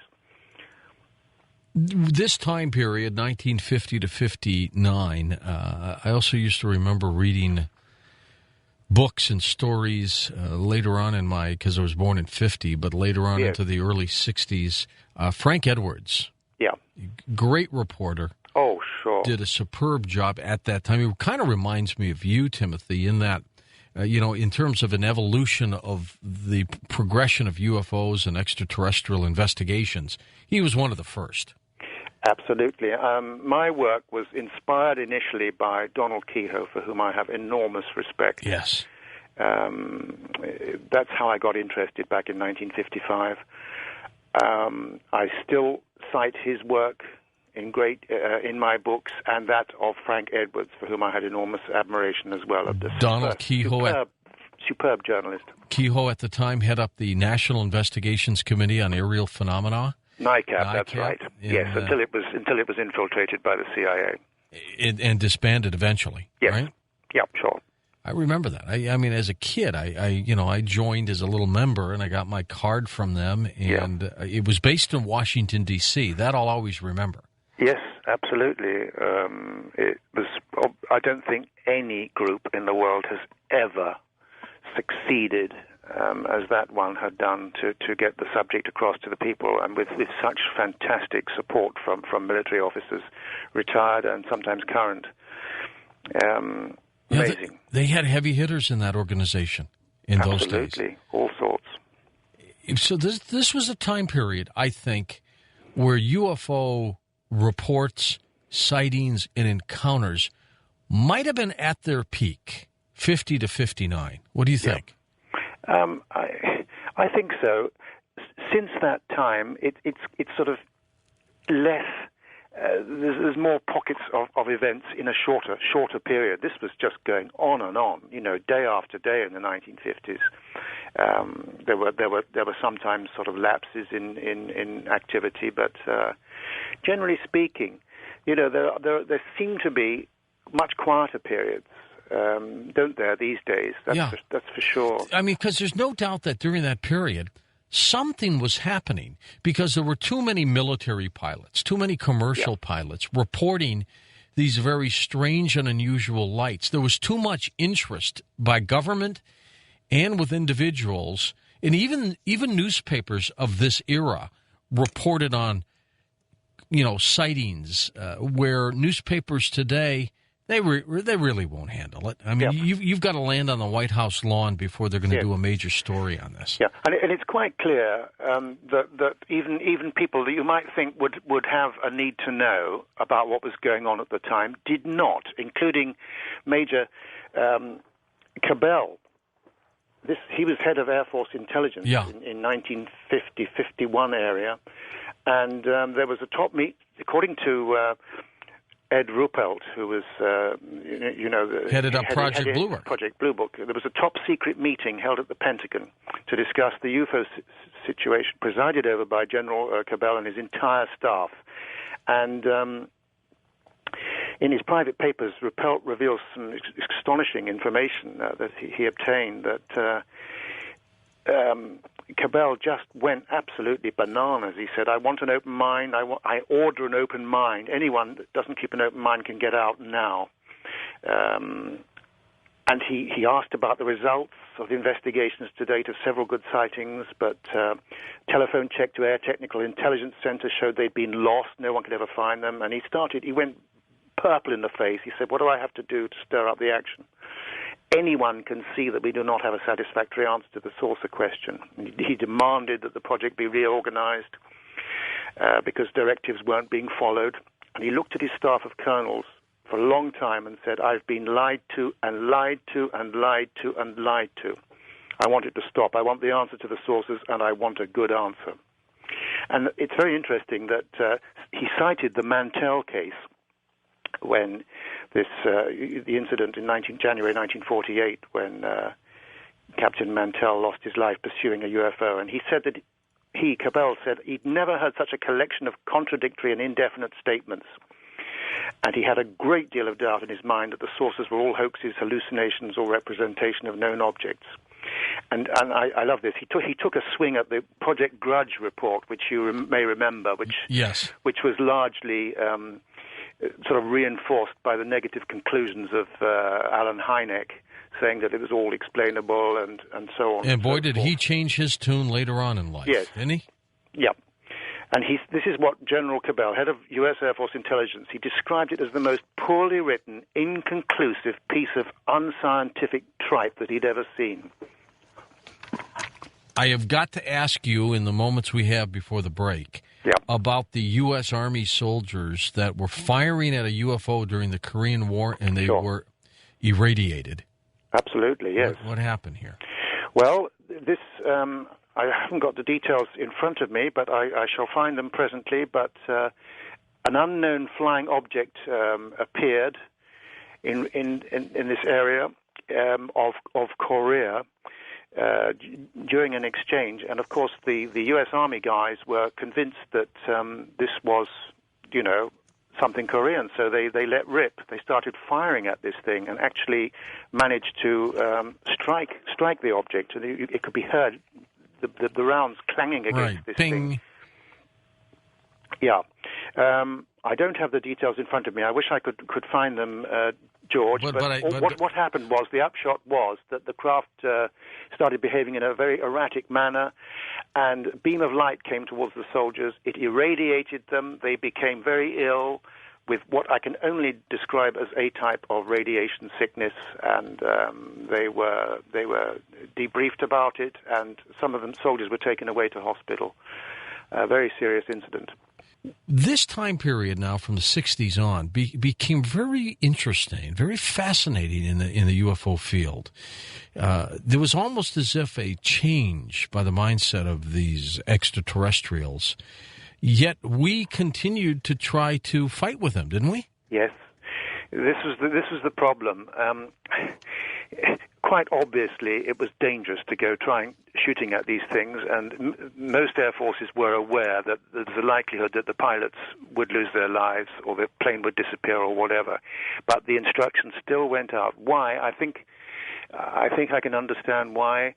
That military and technical intelligence people wanted to acquire as much information as possible, so there was still an attempt to knock some of these things out of the sky. Timothy, anything in your research about, at that point, the newly elected John F. Kennedy and his knowledge of UFOs, or things that he might want to reveal prior to his assassination? Absolutely. I mean, for the first time, I was lucky to speak to a White House staff member at the time of that administration who knew Kennedy rather well, and I was able to acquire considerable body of information, which I can share. I have published it in the book. This is what I've learned. Around 1961 to 1962, I'm quoting here my source. Okay. President Kennedy expressed a wish to see the alien bodies associated with an alien crash site. He had obviously been informed of their existence and wished to see for himself the evidence. General McHugh was in charge of the arrangements at the time, and Air Force One was used to take Kennedy and other top brass on this visit. The purpose of the flight was closely guarded. However, the reason for Kennedy's flight became evident to senior personnel on board through unguarded comments and the whispering which went on.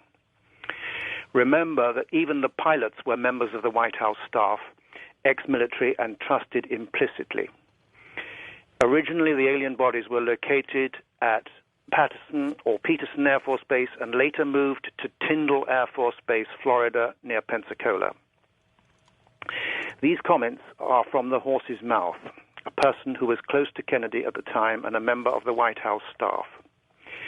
Since any alien evidence has been covered up for as long as rumor has existed, the United States authorities are unlikely to admit their complicity or make information available to you. There is clearly an international agreement in force between all governments to withhold information on alien and UFO phenomena. Well, that is essentially the information I acquired, and subsequently learnt just a little bit more as well, which again I have published in the book. But essentially, that's it. Do you think that had anything to do with, and I'm sure it wasn't just it, but anything to do with his assassination? The fact that maybe one day he wanted to go public with this? I can only give my own opinion, George. I have no information. I do think so, yes, and here's for why. You may remember the famous Maury Island incident several days before Kenneth Arnold's sighting in June of 1947, when this craft was seen allegedly spewing bits of wreckage and everything appeared to be in trouble. The principal investigator of that case was a guy called Fred Chrisman, who had been a counterintelligence agent for a number of agencies, United States Air Force Intelligence, CIA as well. Just coincidentally, he was one of the three tramps picked up at the Dealey Plaza. Do you remember those tramps? Oh, don't. He was one of them? He was one of them, Fred Chrisman. Well, now, what are the odds of that happening? Exactly. That's amazing.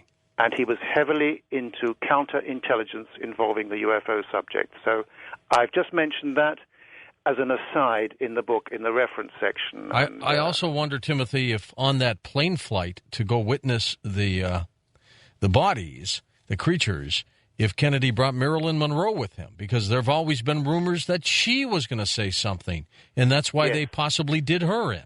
Yes. Well, I have no evidence regarding that, but I do find her death very suspicious, that's for sure. Back to the 60s through 2006, and of course we'll get into the many things that have been going on in this time period. But you mentioned a little bit about a Hollywood actor, Stuart Whitman, whom I used to remember. I don't know if he's still alive or not. I don't know. Maybe you could find out. Maybe you could get him on the program. Yeah, matter of fact, I'll find out within minutes while you and I are talking if he's alive or not. Yes.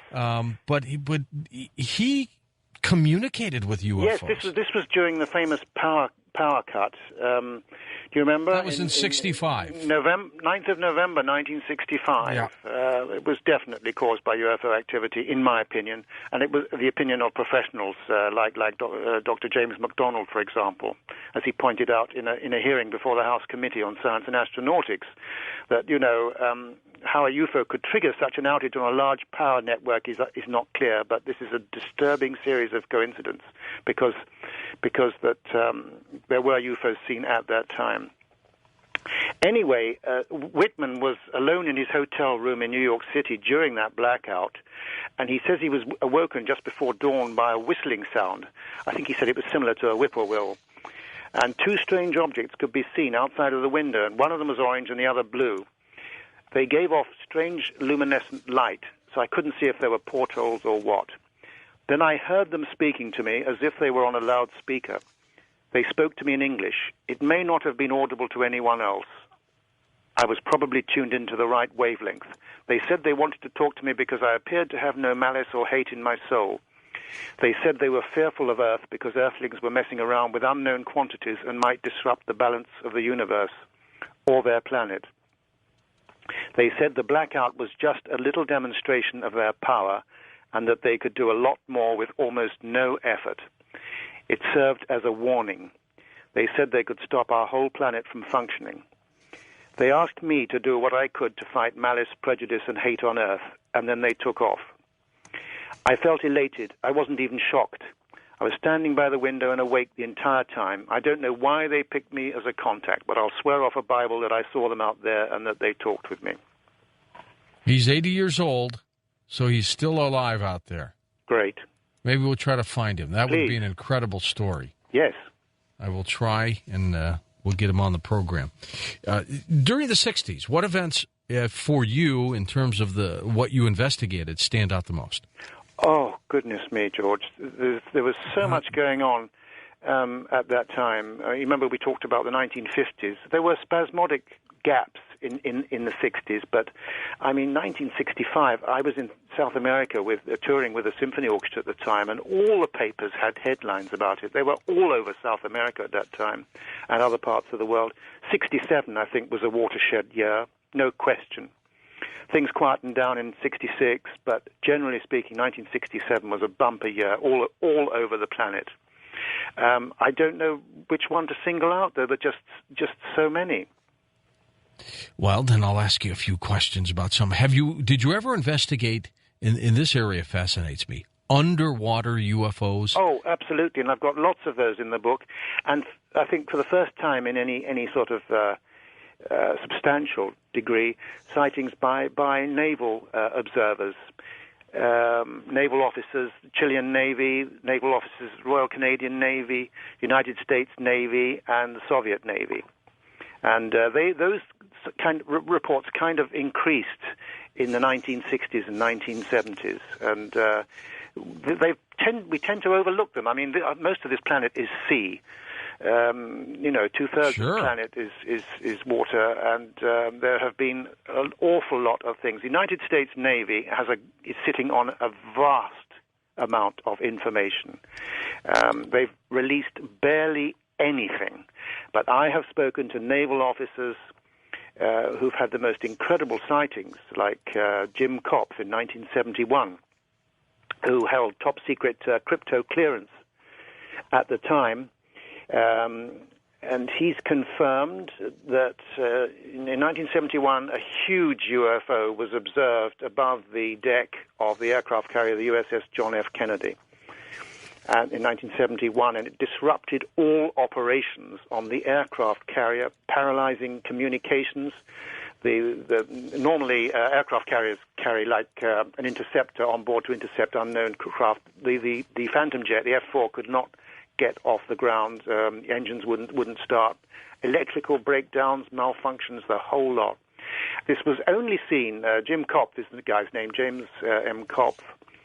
The case has been published before, but he was able to give me a lot more information, and extraordinary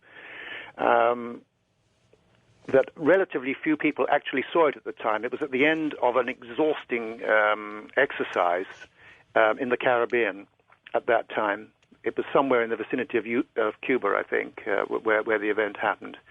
But at any event, it was very, very disturbing. Jim Kopf thinks that probably no more than about 20 people may have actually witnessed this huge, spherical-shaped, massive object above the tower, as they call the bridge area on an aircraft carrier. I mean, there's 5,000 guys were on board at the time, but only relatively few people actually saw it, though everyone was aware of the power failures. This was happening to lots of naval ships at the time. Oh, yeah. Particularly those carrying nuclear weapons. Or they'd be tracked, right? Yes, sure. I mean, not only were they tracked, I mean, all those kind of tapes, the radar tapes, sonar and everything, none of that has been released.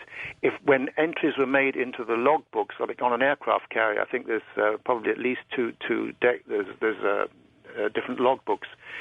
What happens is they're either expunged or they're changed in the handwriting of the person making the entry, or they're just completely deleted. And that is true. This is why you'll never get anything unless any pressure is put on the United States Navy. They, I think, have more knowledge on this subject than the other services, since they probably have evidence or proof going back further than the Air Force. That's my opinion. What do you think is going on with these alien abductions? What's your take? I mean, David Jacobs thinks there's something sinister going on. I agree with him. Bud Hopkins has his thoughts. What do you think? Well, I've spoken to both. I'm a great admirer of both writers.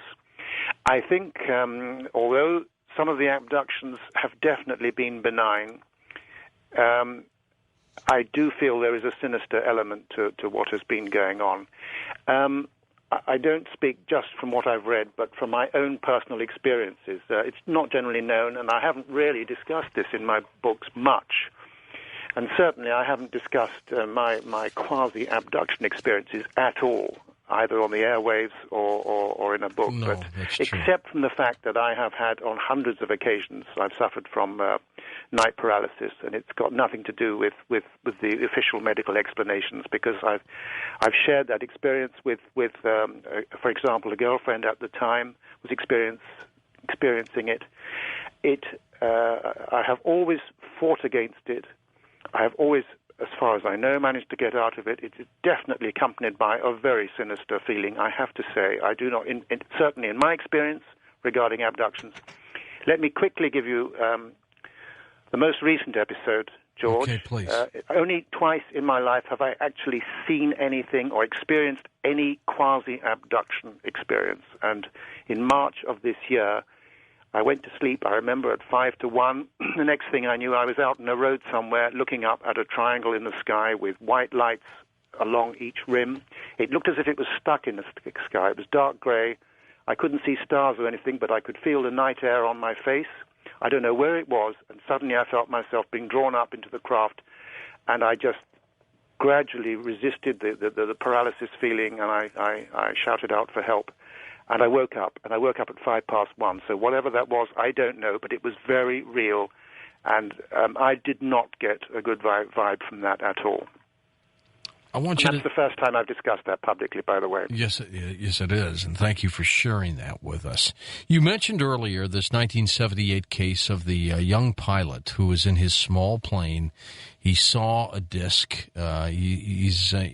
in metallic Australia. craft over the Bass Strait in Australia. Yeah, Frederick Valentich. Somewhere there's a recording of him calling this in, isn't there? Oh, well, the whole thing has been. I haven't actually heard his tape, but Dick Haynes of the National Aviation Center for Reporting Anomalous Phenomena has, I think he's heard the tape, and he's written a book on the case, an outstanding book. There is another, I have actually heard a tape of another incident in 1980 involving two young Puerto Rican pilots who were flying between the Dominican Republic and Puerto Rico in a light aircraft when they were being threatened. I can only use that word. They were being threatened by an unknown flying object which was causing them to change course. And this is all a matter of official record because the National Transportation Safety Board has released a document. I've reproduced a page from it. They say that this thing was not an aircraft. It was very threatening. And that was the last that was heard from them, despite a 5-day air sea rescue search. And those two young pilots simply disappeared together with their aircraft. How can any government come out with this stuff?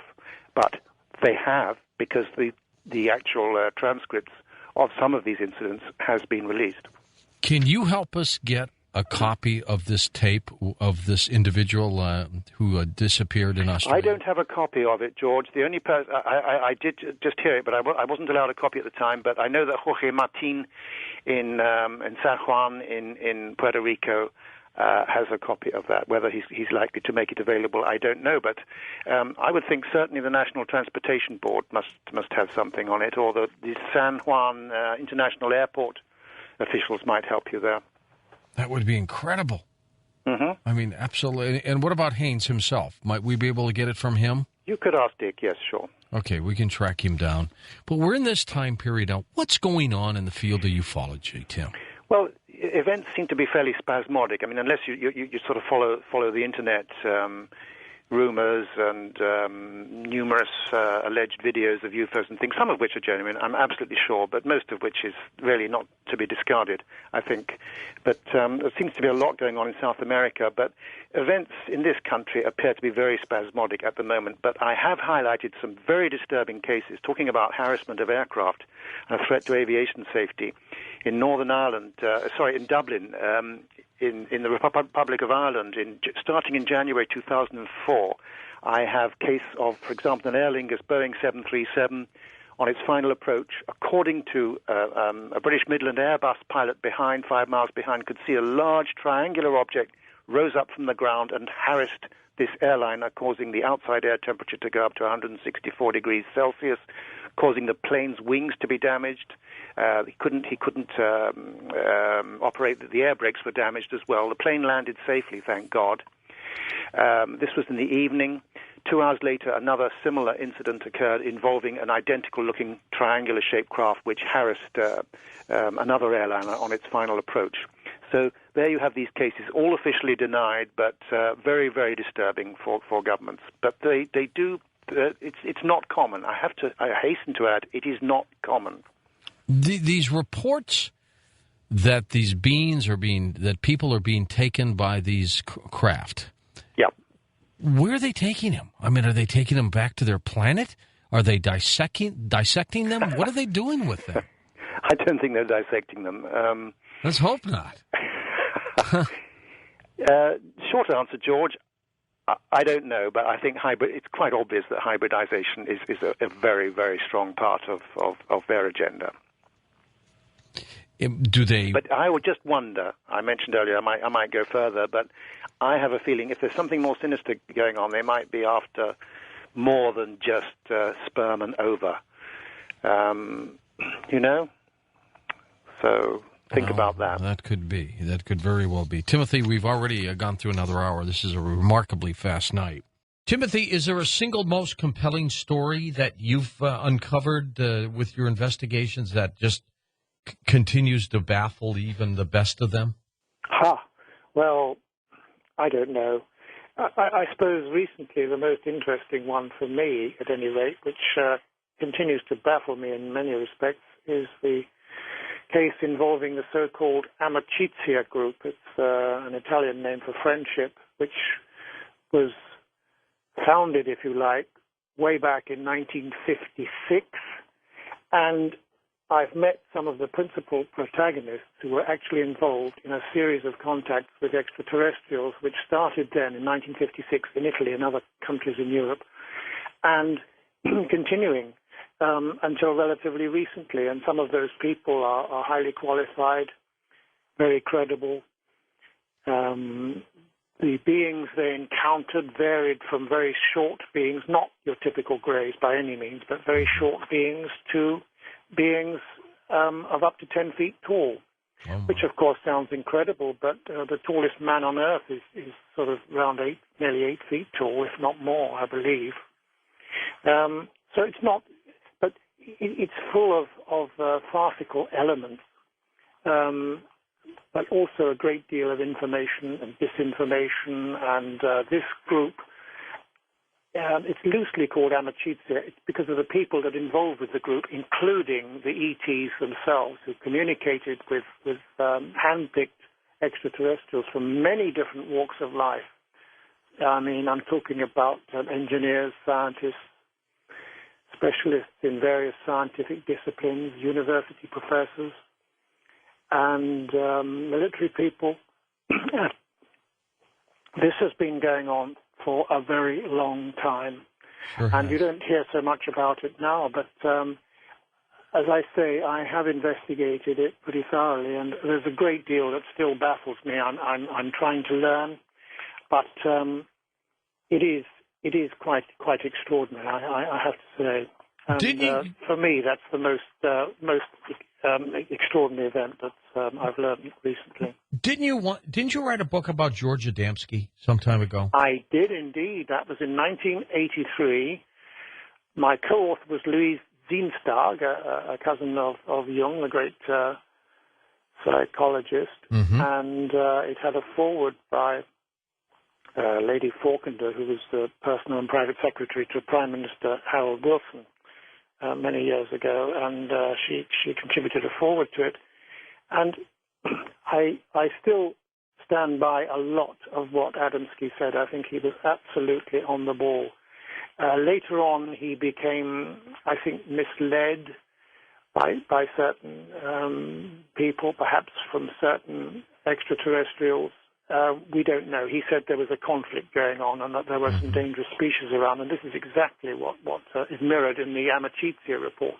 Was he taken seriously during his day, Timothy, or did they laugh? Well, he was certainly, I can tell you, he was certainly taken seriously by the government. You know, he had a U.S. government ordinance passed, which gave him access to all, this has been confirmed by 3 people I know, which gave him access to all military bases in the United States mainland and abroad.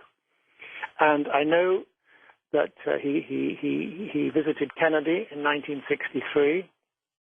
Kennedy met him in a secret meeting in the Willard Hotel in Washington. And Adamski allegedly arranged a meeting between Kennedy and the ETs in California at a secret Air Force base in California. He definitely was liaising. Also, I can tell you that in the United Kingdom, this hasn't, it's barely known, but Adamski was spirited away by Lord Mountbatten, who was a former Chief of Defence Staff in 1965, I think, and of course related to Prince Philip, who was also very interested in the subject. And Mountbatten and another gentleman were very, very keen to grill Adamski about his experience, and they took him seriously. And Adamski never, ever mentioned that, just as he never mentioned all sorts of military people at his meeting. Timothy, let's talk a little bit more about the hybrids, and then we'll get into some of these incredible other aspects of your work need to know. So, do you think some of the hybrids are here now on this planet? Well, yeah.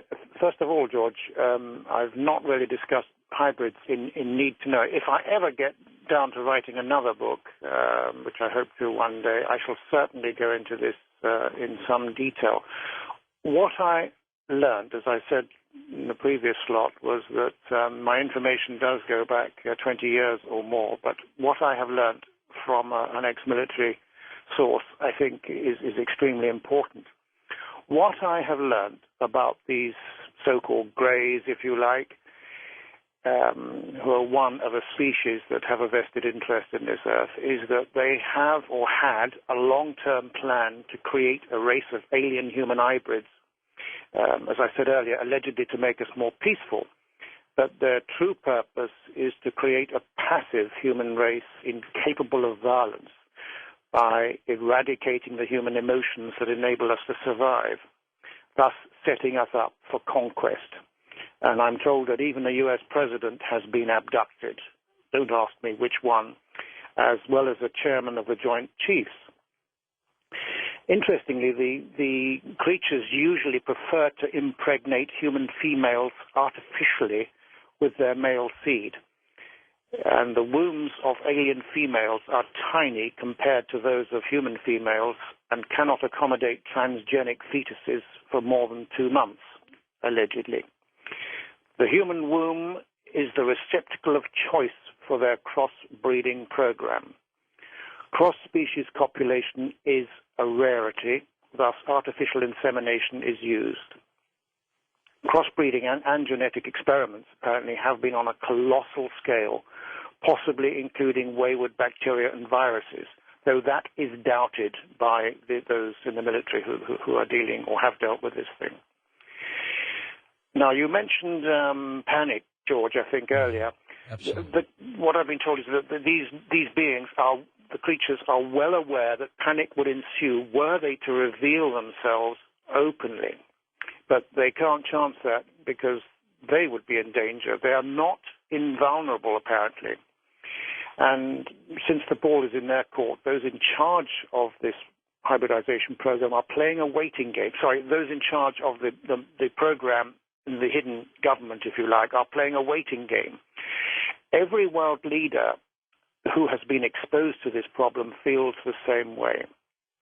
And what this military guy said, it's in their hands. If they decide to go public, however, and scare the hell out of the whole wide world, there's nothing we can do about it. That's what I learned.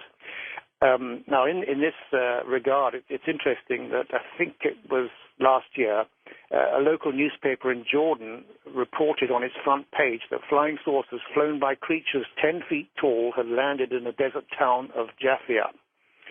Amid panic, the mayor put the security authorities on full alert. They searched the area and found nothing. I almost considered evacuating the town's 13,000 residents, he said.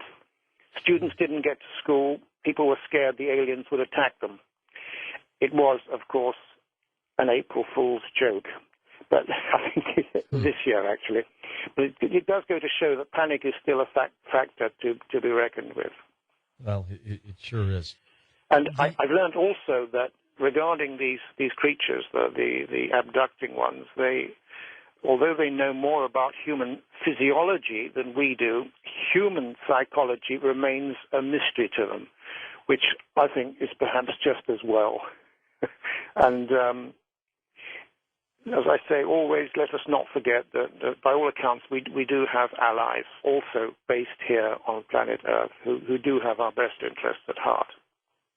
And who have been and probably still are, I'm guessing, in conflict with these other creatures. I had an opportunity this weekend to see a little bit of one of my favorite movies again, Close Encounters of the Third Kind. Oh, sure, yeah.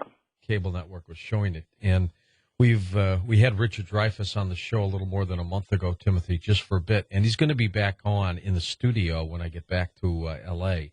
And, oh, great! I mean, it's just a great movie, and I want to ask him what it was like for him to portray it and his belief and everything else, but. Yes.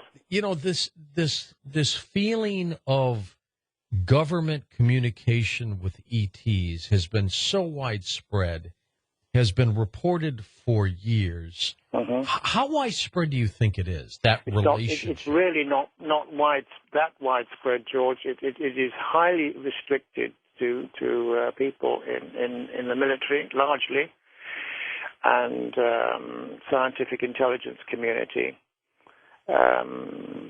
There are people in civilian posts in government who are aware, but it's also largely there's a tremendous corporate investment in this whole thing, and has been since the beginning. How close is the relationship with ETs? I think in many cases it's extremely close, and there's been continuous liaison, certainly with the more human types that have our best interests at heart. That's been going on for a very long time. Tell me more about you. Go ahead. I'm sorry. Sorry, say again. What's your question? I was going to ask you a little bit more about Roswell and that crash there, but I didn't want to interrupt your train of thought. You can interrupt my train of thought, George. You're welcome.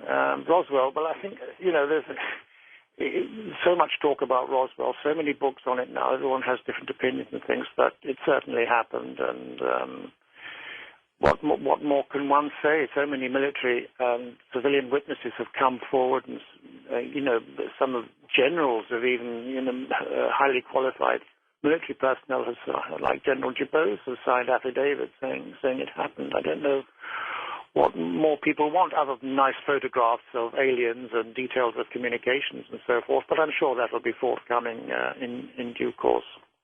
I've always wondered, if we shot them down, why they didn't come back with a vengeance to pick up their dead occupants, or maybe they were robots, who knows?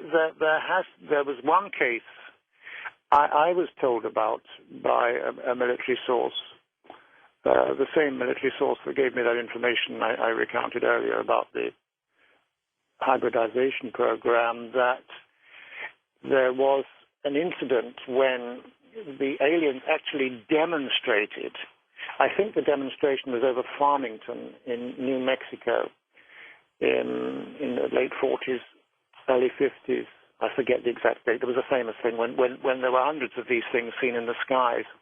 And this really put the wind up the military, because they were actually studying. They had craft, they had some bodies, and the aliens insisted that some of their colleagues and corpses should be returned. And they were, because the military feared that there would be more mass demonstrations around the world by complaining aliens. So there was liaison going on, and I gather that bodies were returned to them in some cases. The truth revealed all at once would be far too shocking, and there are many reasons for this. First of all, there are disturbing aspects. Many people have lost their lives in the military, for example, since the late 40s, maybe even during World War II, when they've opened fire on some of these craft, and there has been retaliation on a very large scale. That's one of the things that I concentrate on in Need to Know, which was published in the States in 2007. So I hope that later in the program we can get up to date with some more recent developments. But yes, for sure, I would say conservatively that hundreds of military pilots have lost their lives in the pursuit of unknown flying objects. Is it your opinion, Timothy, that if the pilots did not take an aggressive stance toward the UFO, that they might not have been harmed, or would they have anyway? I think you're right there, because in April-May 1947, when the German team, headed by von Braun, started developing the captured V-2 rockets and launching them from New Mexico, from White Sands, there were frequently occasions when flying discs were seen buzzing around the rockets. And on at least one occasion, two occasions of which I'm aware, rockets were brought down prematurely and destroyed. And this led to retaliation by our military. The United States Army Air Forces, as they were then known, were sent up to try and shoot down the flying discs, and they were successful, because I'm convinced that Roswell and several other incidents were due to craft which had been attacked by military aircraft. Now, people say to me, well, Tim, that's rather unlikely. these craft have got such advanced technology and they're highly advanced this and that, and there's no way that we could shoot them down. Surely they would be invulnerable to whatever we had to throw at them. Right. You would think that, at least. You would think that, George, but not so. What I've been told by reliable sources is that they can cope with anything electronic that is fired at them, like electronically guided missiles, but they are not so hot on dealing with cannon shells. And this is what brought them down, apparently. And I guess it's probably as technology advances, they are so far advanced, it's like a little slingshot, and they probably don't even know what it is. Right. And you see, there was then retaliation by the spacecraft, because all over the world, not just in the United States, as people think, but all over the world, there were, in 1947, a very alarming series of aircraft accidents, not just involving military aircraft, but civilian airliners. And often airliners were unable to unstick, as they say in aviation parlance, unable to get off the runway, and just crashed into flames at the end of the runway, killing passengers and crew. And this happened on a number of occasions. Planes were, as it were, made to collide with each other. There was a horrendous series of incidents, and Truman called an investigation. There was a crisis meetings about all this, which some of this has been released through the public record. And you can understand how this information, if we were told about that, I can talk about it, we can talk about it, but if that came out from, say, President Obama, there's been a conflict, and furthermore that there still is a conflict going on with some alien species, how do you think we would react? Oh my gosh. I really think it's got to be gradual. Yeah, I think so too. You have a passion for aviation, which yes, is probably one of the reasons that pushed you in the direction you've gone with UFO investigations, hasn't it? Absolutely. And it was due to an American cousin that I became involved in UFO research. This was a guy, Edmund C. Berkeley, a second cousin of mine, who actually was the first person in the United States, I believe, to produce a magazine on computing. And it was called Computers and Automation, I believe. And our members of the family thought it was all quite nuts, the idea of computers and so forth. But this man was decades ahead of his time. And I'll never forget the time that he came to our house and said, Timothy, you like airplanes? You need to know about flying saucers. So he sent me The Flying Saucers Are Real by Major Donald Kehoe, and that was it. Here were reports by military pilots, by airline pilots, and people often say radar doesn't make much difference. That's absolute nonsense. Now, in the early days, certainly in the 40s and 50s, radar was vulnerable to things like anomalous radar propagation. But I can tell you that over the years, radar is incredibly sophisticated. A long time ago, I learned that from a Royal Navy source over here, that the Americans had radar capable of identifying what engine an aircraft was actually using. Soviet bombers, for example, they would identify the make of engine, and they would know that was a bomber or a fighter plane or reconnaissance or whatever. And that was, I would say, at least 20 years ago. So radar has confirmed many of the thousands of reports from military and airline pilots, and all of them get mercilessly ridiculed or threatened, as we're all well aware. And my hat off to Leslie Kane for her new book, which I have before me. Mm-hmm. UFOs, generals, pilots, and government officials go on the record, because she's highlighted this important aspect, as indeed I did with Need to Know. I concentrated on a lot of pilot cases and military cases, generals, and so forth. Hey, good morning. Thanks for joining us. Before we start talking about UFOs, maybe you should tell us, have you got any dirt on all those musicians, McCartney, Rod Stewart, U2? No, I don't. None you want to share. Okay. I had a chance to, Tim and I have known each other a long time, but I had a chance to see him in Denver at this year's MUFON Symposium where he spoke. We had a chance to chat afterward, and I'll tell you what, Tim, I was just blown away by your talk. And then I got your new book, Need to Know, and wow, is this a fair way to describe it? You re-examine a lot of really well-known cases and topics like Roswell and the D.C. overflights and things of those sort, but you fill in the blanks. I mean, you look at this stuff in a whole different way with a whole bunch of new information. Is that an accurate description? That's a very good evaluation, George. Thanks. And by the way, I was checking back on my interviews, and the last interview that I did with you was on 30th of March of 1990 on KLAS TV, Las Vegas. Do you remember that? I do indeed. I still have the tape. Oh, great. Yeah, that goes back a ways. Yeah. You're dating me. So let's start this way in discussing your book and your new findings. Mm-hmm. Let's say there's a cover-up. I mean, that we've been lied to. I mean, I believe it. You believe it. Most of our audience believes it.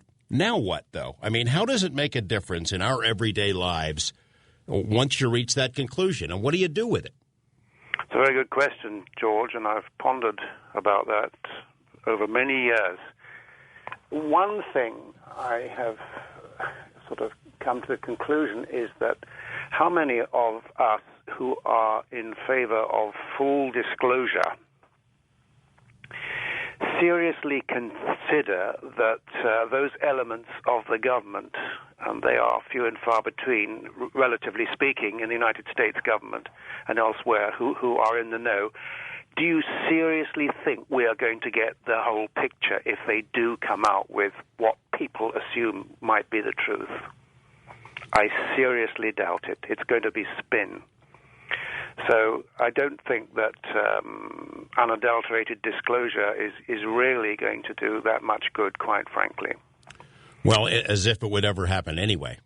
Well, quite. But there will be, I'm quite sure, I mean, there's no way they can sit on all this stuff forever.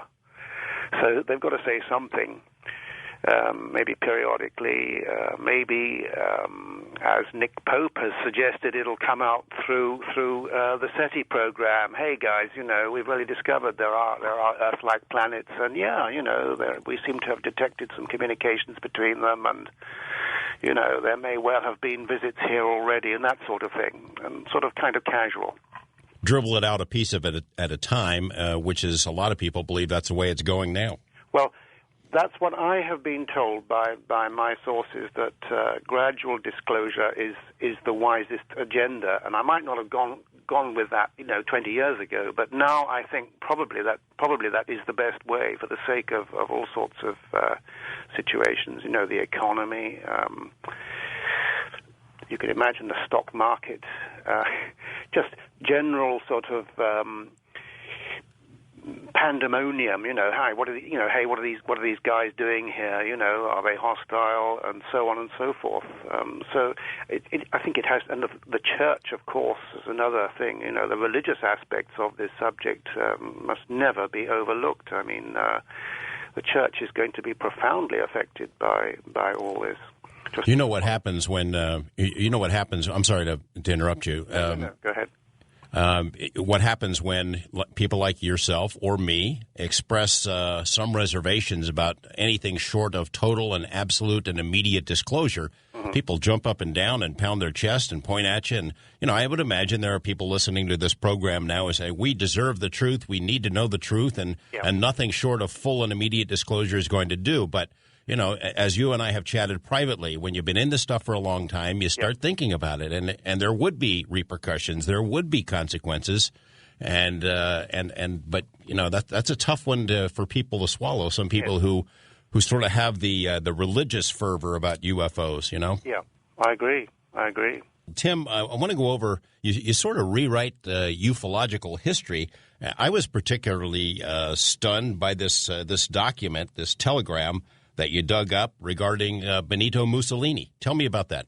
All right. Well, back in 1933, there was apparently the landing of an unknown craft on Italian soil. And this led to the establishment of probably the world's first top-secret UFO research outfit, and it was called Special Research Group Number 33, or RS-33. And it happened in June of 1933 when this unknown craft landed on Italian soil. And this agency was set up. Mussolini himself had a great interest in these events, being a pilot himself, especially when later on there were many sightings in Italy of these unknown flying objects, including one in 1936 when pilots were chasing these things and got fairly near, but of course they always dashed off, as they do. But Marconi was one of the committee on this top-secret panel, interestingly, the great engineer. Although, curiously, he didn't take that great an interest in the phenomenon, and he often, wasn't present at all the meetings. But definitely, I find that very, very interesting, that there was a top-secret research group in Italy as early as 1933. In your book, there's a copy of this telegram, highly confidential Italian government telegram, on the personal order of Il Duce. Yeah. And what does it say? Absolutely no mention is to be made of the alleged landing of an unknown aircraft on national soil. The same applies to today's news due for publication by the Stefani Agency and individual journalists. Maximum penalty for non-compliance will be enforced by the Tribunal for State Security. You know what makes me wonder is whether Mussolini had a chance to talk about this stuff with his ally Hitler in later years. I've no idea, but it wouldn't surprise me at all. But interestingly, he made quite a prescient comment. He said, that the Americans shouldn't worry too much about foreigners landing on their soil, but he commented that just before, this wasn't that long before February of 1942, when there were these extraordinary sightings over Los Angeles, witnessed by well over 1 million people. The 5-hour air alarm, which I think you're all familiar with, during which 1,430 rounds of anti-aircraft shells were fired at these things in the sky, with absolutely no effect whatsoever. And I think it's interesting that Mussolini sort of was interested in this before it actually happened. He thought there might be the chance of something like that happening. Tell me this. I've got the quote here, actually, George. Sure. This was a speech by Mussolini. Actually, it was a year before February 1942. He said, "The United States are far more likely to be invaded not by soldiers of the Axis, but by the not-so-well-known but warlike inhabitants of the planet Mars, who will come down out of space in their unimaginable flying fortresses." So, I mean, that's almost certainly the first official reference to possible alien spaceships.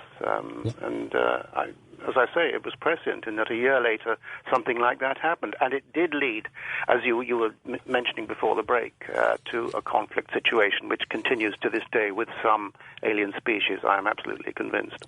You think the first signs of the conflict were in World War II with what we had known as Foo Fighters, although they never actually fired on they didn't fire on our planes, did they?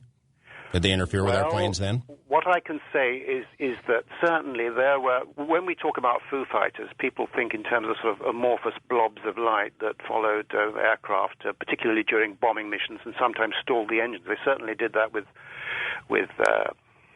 B-17 bombers and things like that. Happened on a number of occasions. But again, just before the end of the Second World War, there's an interesting story. Someone I spoke to, and it's come out for the first time in my book, a Free French Air Force pilot actually was sent up. This was at Selfridge Field, Mount Clements, near Detroit, in July of 1945, and there were massive sightings of what the military thought were the Fugo balloons, some of which actually, these were balloons launched from Japan, and they traveled right across the Pacific, and a few of them exploded, and most of them sort of crashed on the West Coast. You think that there is a possibility that in that Los Angeles, that famous Los Angeles case, 1942, the whole country has war jitters. We're worried about the Japanese invading or flying over and bombing us, and so something was flying over Los Angeles. I think it was February 1942, and all hell broke loose, and we're firing off all these guns, shooting at things in the sky. Yes. You think it's possible that we shot something down then? Well, something came down, that's for sure. And it was subsequently covered up from the next edition of one of the Los Angeles papers. Whether it was an American plane knocked down by friendly fire or what, we don't know. I would not be surprised if something was shot down. But what I do know is that from that time onward, the American Army Air Forces renewed their resolve to try and get more of these things down, and they succeeded in 1947. What happened was that when the V-2 rockets, which were being launched from White Sands Proving Grounds, New Mexico, with Werner von Braun and his team of captured German scientists, of course, and they brought the rockets over. The Russians got some as well, but the Americans got the best team of scientists. And, of course, they were developing the V-2s for the American space program. And in May of 1947, when one of the very first V-2s was sent up, a strange disk was seen sort of zooming round one of this V-2, and this has been confirmed by the actual director, the commanding officer of White Sands at that time, that strange phenomena were responsible for bringing down, ahead of its normal, the area where it was supposed to actually come down, a V-2 rocket, and this was on 15th of May. Peculiar phenomena were blamed for the unexplained premature flight of the V-2.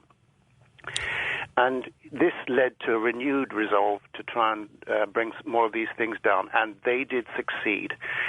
And it started May, June, continuing on into July, and further on. What happened is we started firing at these things, and I believe several were brought down, leading to the so-called Roswell incident. There might well have been additional things. There was more than one craft involved, and they were seen over a period of days, and I've reproduced newspaper articles from the period, thanks to a great guy, John Andy Kistner, a former state representative for Las Cruces, who was in the aerospace business, who's given me a great deal of help with this aspect of my book, and I wouldn't have been able to do it were it not for his fantastic research over many years. And he's dug up tons of stuff. And what happened when the United States Army Air Forces, as they were known prior to September of 1947, began firing at these things, we brought some of these craft down. And the ones that were involved in the so-called Roswell incident took several days actually to come down. They were actually seen wobbling around the sky for some period. And there were many reports by people, and this led to an unprecedented wave of attacks on our aircraft. And I'm not just talking about United States. Worldwide, there was a wave of aircraft disasters involving military planes, not just those that had been sent up to intercept, but just ordinary aircraft as well, including airliners, many of which could not get off the ground. They could not unstick, as they say in the aviation trade.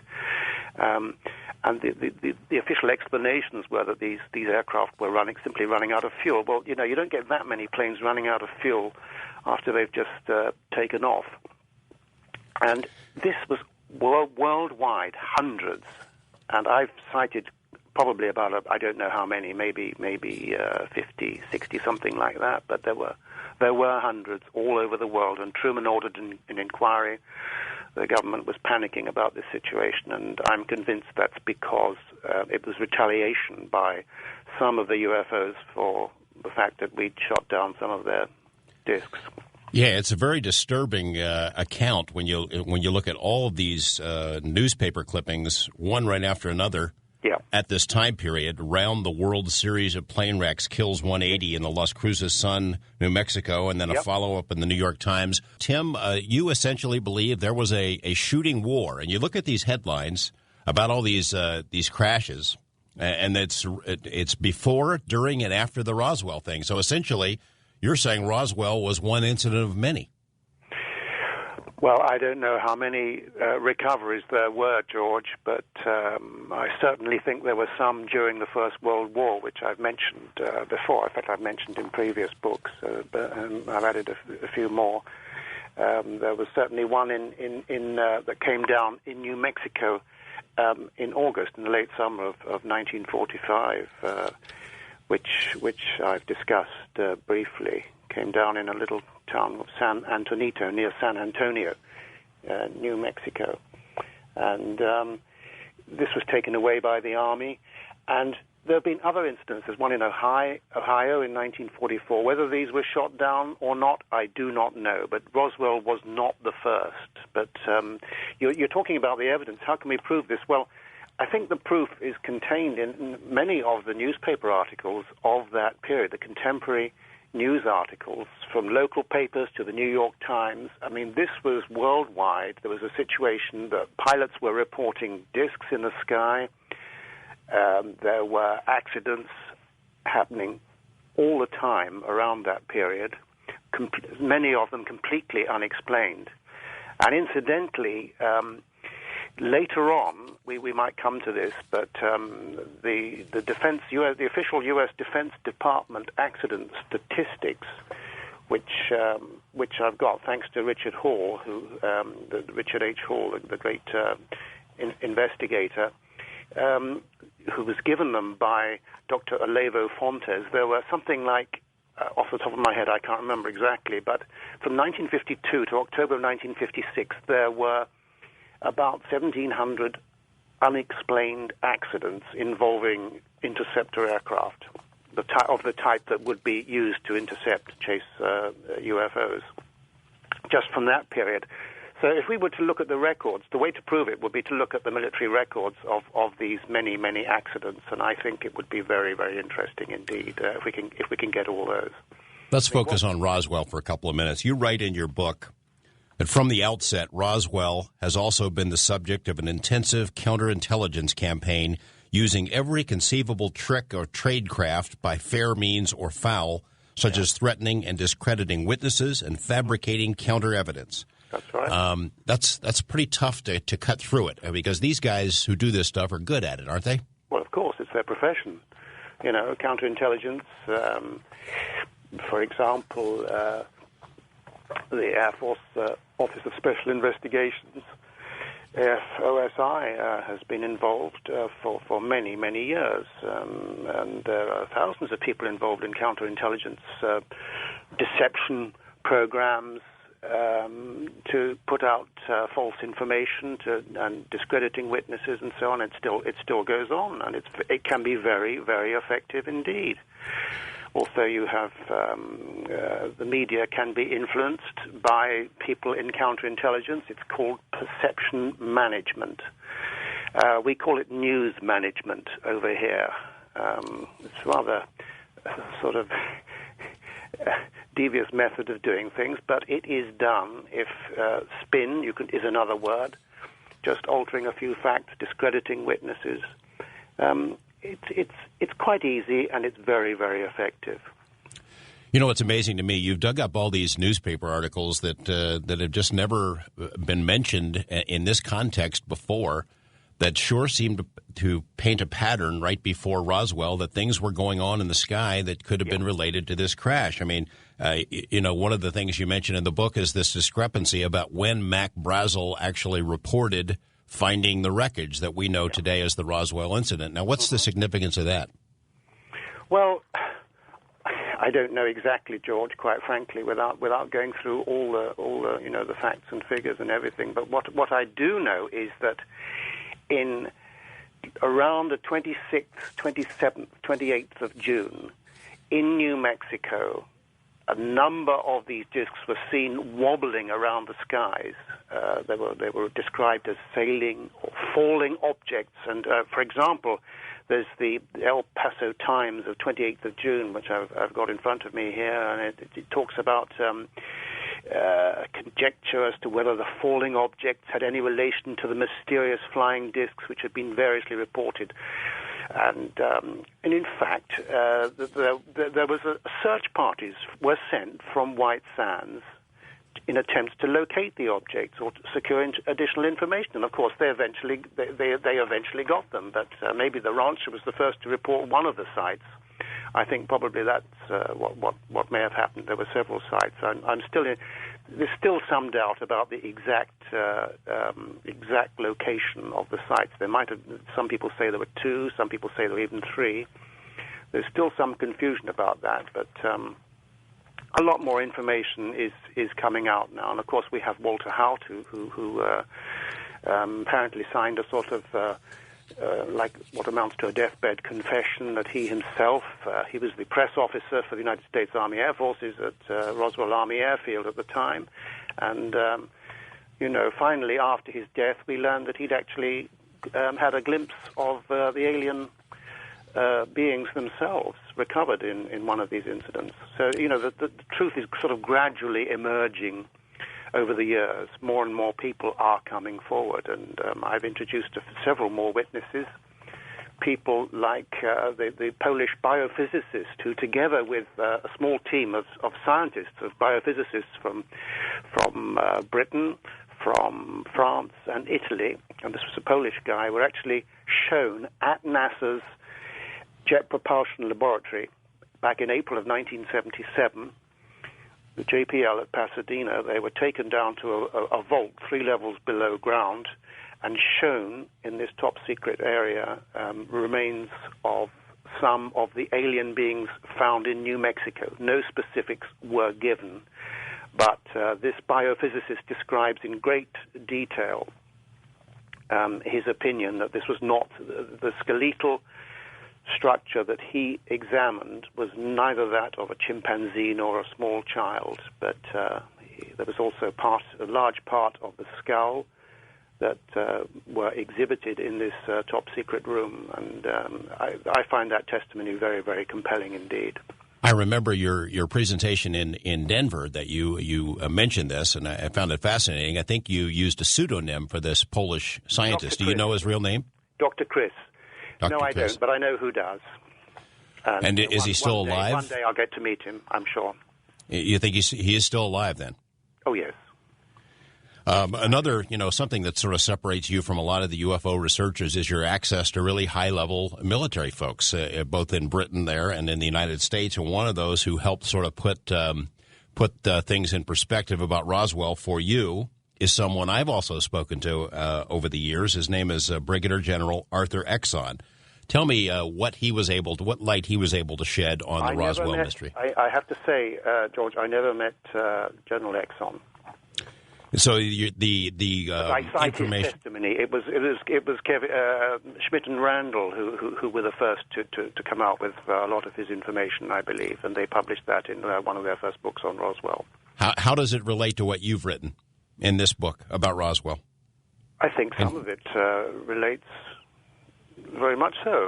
I find his testimony very compelling, but often these guys might sort of provide. They might provide diversionary information, shall we say, just to protect themselves or to protect some other people or anything. So it's when military people come up with information, it often is accompanied with disinformation, particularly when you come to exact areas where things were recovered and things like that. I mean, they don't want people going out to these places and sort of combing them, because there's definitely more than one crash site involved in the Roswell thing, and there's quite a bit of new testimony that's been provided. But as I say, that was just one. Werner von Braun apparently was also shown some of the recovered bodies, according to Clark McClelland, who was a NASA aerospace engineer. And he kindly provided me with some information, and he chatted to Dr. von Braun about Roswell, and he allegedly said, I'm quoting Clark here, he says that he and certain of his associates have been taken to the crash site after most of the military were pulled back. He told me the craft did not appear to be made of metal as we know metal on Earth, almost seemed to be created from something biological. And the bodies, he said, were temporarily being kept in a nearby medical tent, small, very frail, and had large heads and large eyes. And he said that his inspection of the debris had even him puzzled. Very thin, aluminum-colored, like silvery chewing gum wrappers, very light and extremely strong. Well, we've heard that before from other people, of course. And he says that the interior of the craft was nearly bare of equipment, as if the creatures and craft were part of a single unit. So that's someone else. And also there's a number of other witnesses who are cited, like Sergeant Robbins, which I've gone into in some detail. I don't know how many. We don't need to go into the whole story here, but tell me this, Tim. You mentioned that the shooting war had been going on before Roswell, during, and yes, after. Yes. You mentioned a couple of minutes ago these figures compiled by Richard Hall about unusual. Compiled by the United States Defense Department. Yes, there were. I can get hold of these statistics in a minute.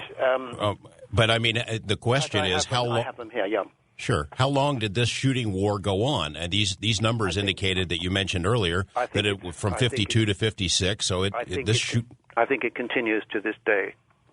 And I mean, do you have recent evidence, recent suggestions or testimony that we're still shooting at each other? Oh gosh, yes. I mean, there's all sorts of reports of people, letting loose with like Sidewinder missiles at these things.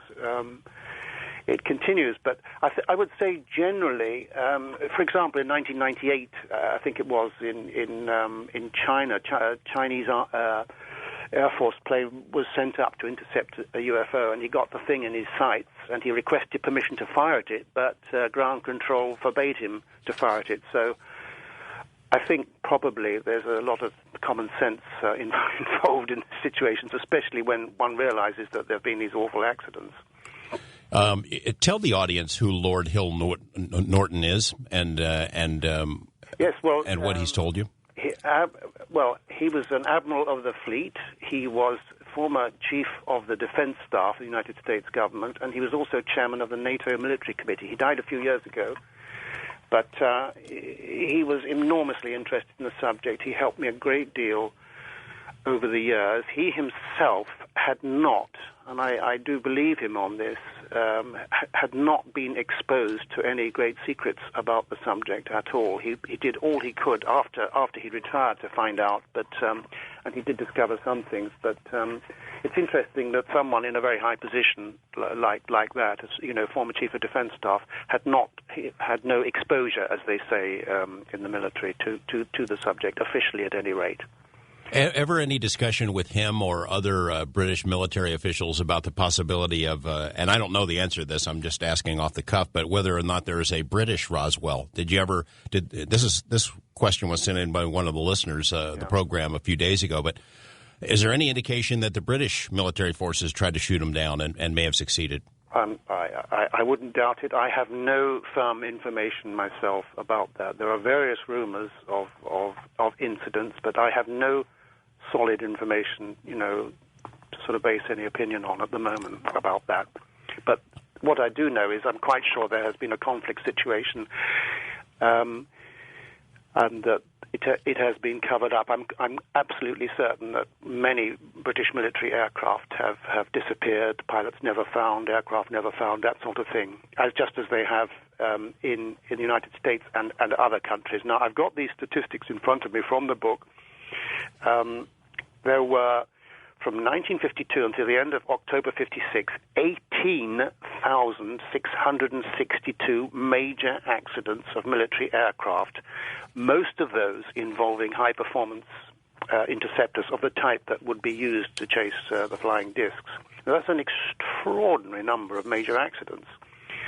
And of that total, 56% 6% were found to be caused by pilot error, 8% by ground crew or other personnel failure, 23% failure of parts and equipment, and the actual figure of unexplained accidents is 9.5, which amounts to 1,773 accidents due to unknown factors. Now, wouldn't it be interesting to research all those cases involving unknown factors? Perhaps someone should file a Freedom of Information request about that. Consider it done. We'll get on that. Tell me, what about the ghost rockets? Before we leave this period, after World War II, this phenomenon is known as ghost rockets, and over Scandinavian countries, and a lot of folks thought they were just regular missiles.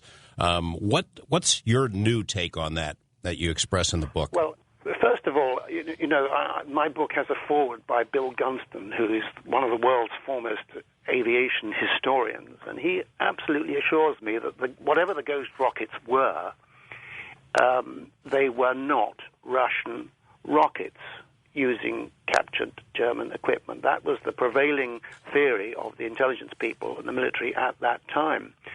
Often, rockets need guiding vanes. You need some kind of thing to direct them. These missiles that were seen frequently had absolutely no fins or vanes or anything like that. And they often moved just completely different from the way rockets move. They were sometimes, seen sort of diving and climbing, other times proceeding in a relatively leisurely sort of manner. And there were actually accidents. I mean, this was going on not just in Scandinavia, though particularly in Scandinavia, but it was around the world, actually. There were reports from India, Turkey, many other countries, Greece. And the incidents there were a number of aircraft accidents, as a matter of fact, quite disturbing. And I've reproduced a headline from I believe it's the New York Times here: Ghost rockets, plane hits rocket, 3 Swedes killed. And so you see, there were a number of disturbing incidents then, and that some of these things were seen diving into lakes as well. We don't know what was going on there at all. And as I say, the consensus at first was that these were Russian rockets, but they were not. They were, and they obviously weren't ordinary rockets of any kind. One of the incidents that really caught my eye in the book is it's August 1947. This B-25 Mitchell twin-engine bomber crashed near Kelso, Washington, killing the pilots, Captain William Davidson and Lieutenant Frank Brown. They were intelligence officers, and I guess apparently they were returning from Tacoma, Washington, where they'd interviewed, of all people, Kenneth Arnold. And Captain Ed Smith, that's right, who'd both been witnesses to UFO sightings earlier that summer. This became known as what I refer to as the sinister Maury Island incident of 21st of June, which is a very strange episode, and there is a very good book by Ken Thomas. It's called Maury Island UFO: The Chrisman Conspiracy by Ken Thomas, published by Illuminet Press, and I find that absolutely fascinating. Yeah, the Chrisman name pops up in some interesting places. When we come back, we'll look a little bit more into this incident, as well as the infamous Washington, D.C. overflights, and some new information there. Tim, we'll get back to some specifics. I guess what I'd be wondering is, given the fact that from everything we know about UFOs, wherever they're from, other planets or dimensions or whatever, that they're so far technically advanced, so far beyond what we have, why haven't they just wiped us out? If we're shooting at them, they're shooting at us, you'd presume they could do a lot more damage than they've done. Absolutely, I agree with you, and this makes me very skeptical about the whole possibility. But at the same time, there have been incidents where we have shot at these craft, and in some cases have brought them down. Certainly in the early days. My understanding is that even our technology has been developed to the extent that we now have very, very capable weaponry to deal with some craft, but I'm quite sure that they could wipe us out if they wanted to. No question about it. Well, you know, maybe then you get into stories like about Area 51 and Bob Lazar and Phil Corso and things like that we've been able to recover this technology. Maybe we've lessened the gap over the years. Exactly. That's absolutely. I'm with you 100% on that one, George. Let's talk about for a minute about the D.C. overflights. In July 1952, it's one of the most famous UFO episodes ever. Series of UFOs seen over Washington, sensitive areas, over the Capitol. Military jets are scrambled. They go after these things. They can't catch them. That's the official story becomes, the radar operators who saw these things, it was just caused by a temperature inversion. That's right. Give me your take on that story and tell the audience the kinds of new information that you've acquired for this book that puts it in a different light. Well, just to take one example, the sort of the sort of general impression one gets is that these were just blobs in the sky, and they sometimes showed on radar and other times not. But in fact, sometimes quite large objects were seen quite clearly, such as there was one object about 100 feet long, which hung in the air. Cigar-shaped craft. This was leading up to Washington, the D.C. sightings, and then at one stage, shortly after objects were seen heading towards D.C., over 500 people on the ground observed this strange object hovering northwest of the city, including a physics professor from George Washington University who says that during the 8 minutes this object was in sight, it came down so low that downtown buildings were obscured from his view. So that I find an interesting aspect of the D.C. sightings, that one actually came down that low. You talked about these giant craft. I can't remember where it is exactly in the book, but I thought it was in relation to the Washington, D.C. Overflights, where these things like the giant craft from Independence Day or something were way up in the sky. That's absolutely right. This is according to Major Donald Kehoe, who was a hero of mine, and he was responsible indirectly for stimulating my interest in the subject back in 1955.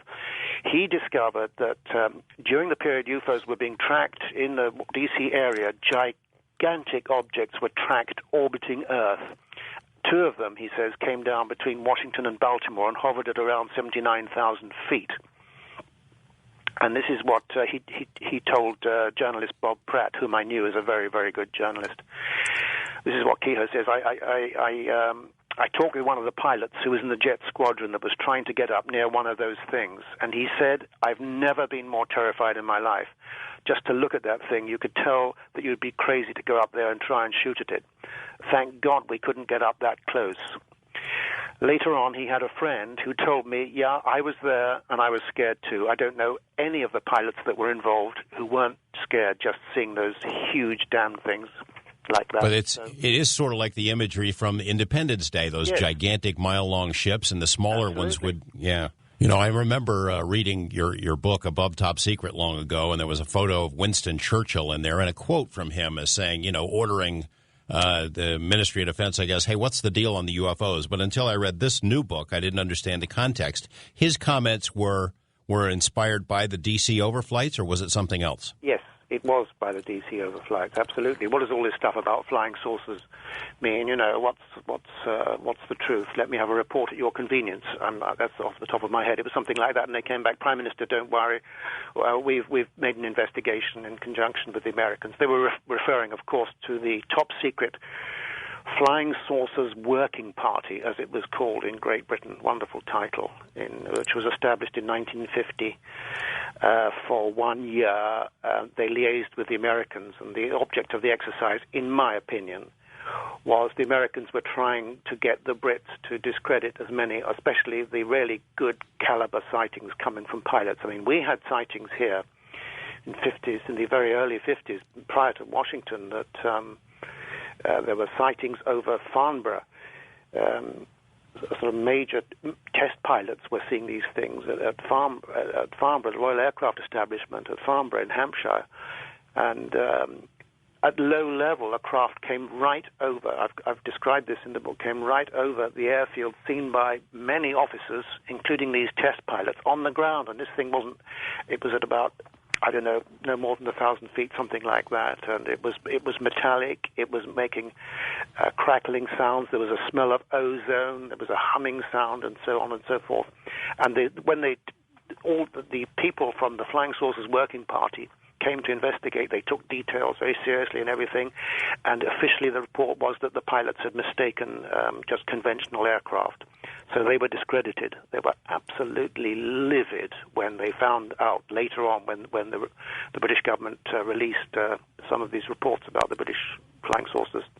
Wasn't there something involving Lord Mountbatten? He had an interest in the phenomena. Maybe something about something landing at on his home. Absolutely, yes.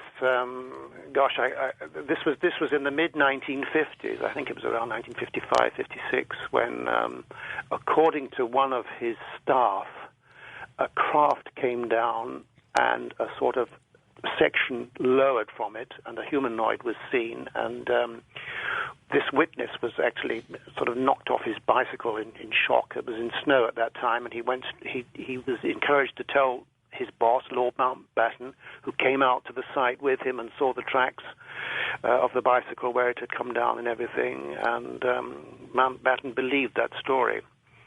It's just one of many such stories, and I think certainly that inspired his interest, though I'm quite sure, according to my information, Mountbatten had a sighting in the Pacific Ocean during World War II. I remember, and maybe it's from this book, maybe it's from an earlier book, that there was some suspicion that Mountbatten may have been a source for Dorothy Kilgallen, the American journalist who was pursuing the UFO mystery. I wouldn't be at all surprised. I don't know for sure, but I think it's quite likely. While we're on the subject of British UFO incidents and famous cases, the Rendlesham Forest case. I don't know if you heard earlier today in this program, I mentioned that Jacques Vallée had been in town here with the Remote Viewers Association, and I'd read something from Dr. Vallée about Rendlesham. He said that he was suspicious about that case because he believes that radar operators at this military base near where this incident had occurred had been told a couple of days beforehand, hey, keep an eye on the sea or what's going to come from the sea. His suspicion being that it may have been a manufactured incident. What's your take? Well, I don't know is the answer to that. I mean, there may be some truth in that. What I can tell you is that about 10 days prior to the craft coming down, because Roswell, the Rendlesham Forest case, which involved the twin U.S. Air Force bases of Bentwaters and Woodbridge, took place starting on sort of Christmas night, 25, 26, 27, 20. It was going on for several nights. And whatever it was, this thing came right down so low that the U.S. Air Force security policemen actually were able to touch it at one stage with their feet. They were following it around the forest. I mean, it's an incredible case. And Nick Pope, who headed the UFO department in the Ministry of Defense from 1991 to 1994, he's absolutely convinced that this was from somewhere else. And at one stage, unofficially, at one stage, this craft, or one of the craft, was beaming down lights at the nuclear weapons storage area at these U.S. Air Force bases. And there were more nuclear weapons stored in Suffolk, in Great Britain, than anywhere else in Europe at that time, in December of 1980. But I'd also like to add, George, that on the 15th of December, this is 10 days prior to Woodbridge Bentwaters, an identical craft was seen right over my area. I saw it myself, not for long, unfortunately, and it was one of those rare occasions when I didn't have a camera with me or a movie camera. But I did see this brilliant point of light in the sky, and I wondered what on earth it was. It didn't seem like an aircraft. It was a completely cloudless sky. But to cut a long story short, the next day I was told by a journalist that many people had seen for an hour and a quarter at least an object in the sky, and they were with binoculars. It was an elongated sort of triangular thing. Frequently, sections would come away from it and then regroup, and it would dart around the sky and then stay in one position for many minutes. And I'm sure that's the identical description of the craft that was seen in Bentwaters Woodbridge 10 days later. So I don't know about that story from Vallee, but I can add that part to it. And video film was actually taken of that craft as well. Unfortunately, video was in its infancy in 1980. So the zoom range was very restricted. So you can't really see that much apart from a brilliant point of light. But Tim, you're killing me. You had a UFO sighting? Oh, sure. And as I say, when I got home, actually, I mean, because I've got cameras, zoom lenses, movie, the whole lot, telescope. Of course, that very minute, the thing decided to disappear. I swear they knew I was coming.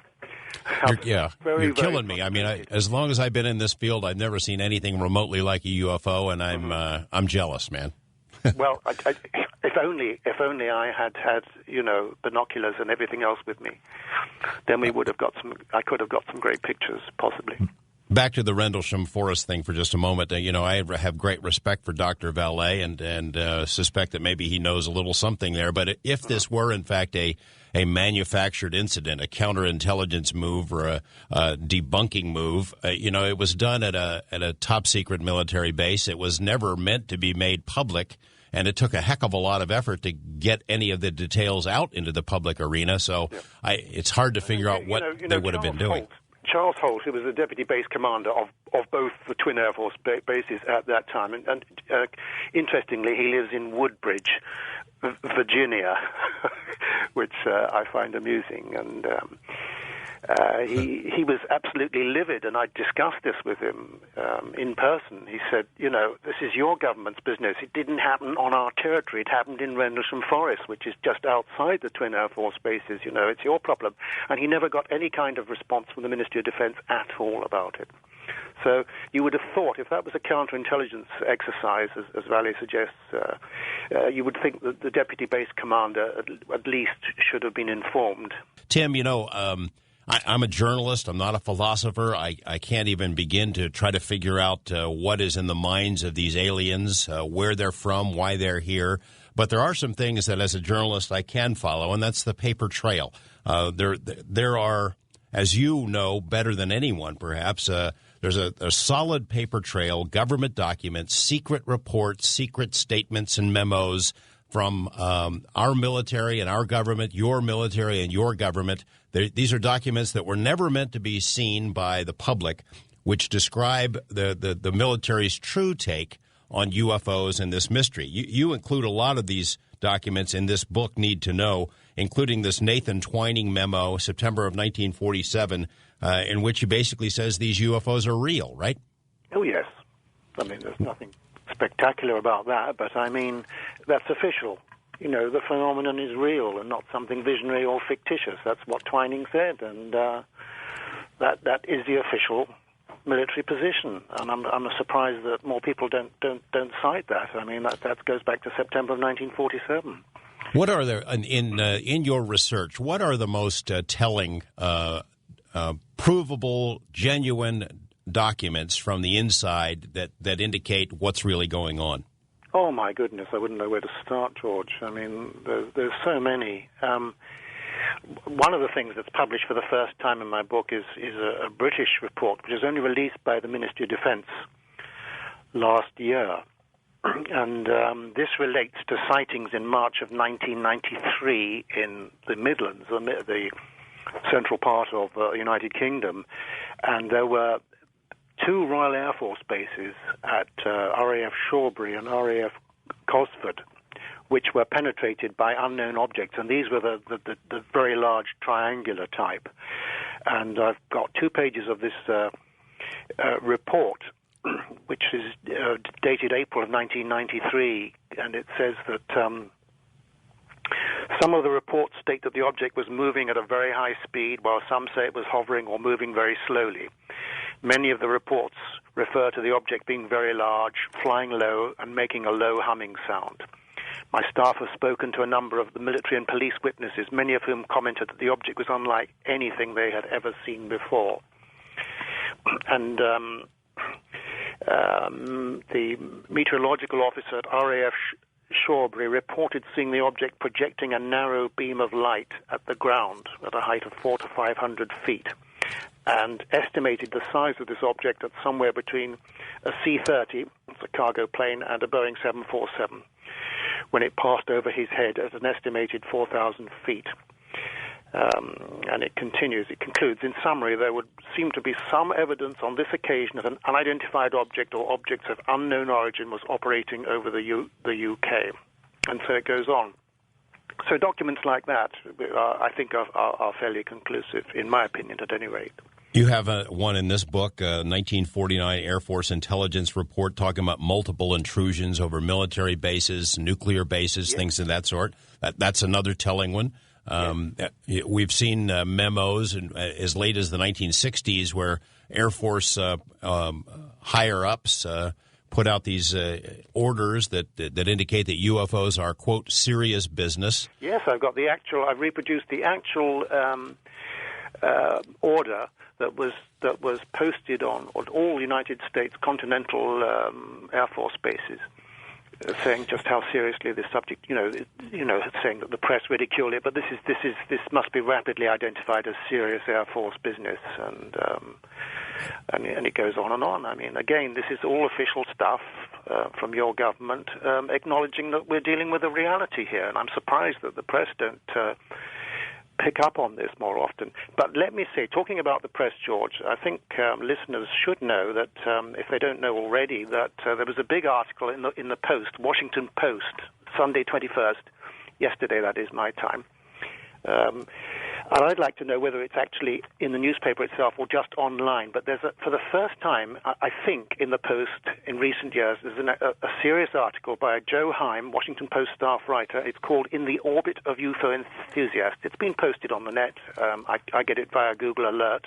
Yeah, I've read it. Yep. You read it, and it talks about Bob Swiatek and a lot of serious researchers, and there's not much of an element of ridicule about it, and I'm very impressed by this. I have sort of posted a comment to Joe Heim, but I haven't heard anything back yet. But well, we have these this paper trail. It's very telling. It's very serious, and it sort of paints it in black and white that there really is something going on, and our military has known about it for a long time. But one reason that the press people, reporters may have trouble pursuing this is because there are other documents that pop up from time to time that whose provenance is less solid. I mean, the MJ-12 documents. You wanted to ask me about MJ-12. I do. And the reason it's timely now, I don't know if you've seen the current issue of the MUFON Journal, but you were there in Denver when Brad Sparks got up and delivered this scathing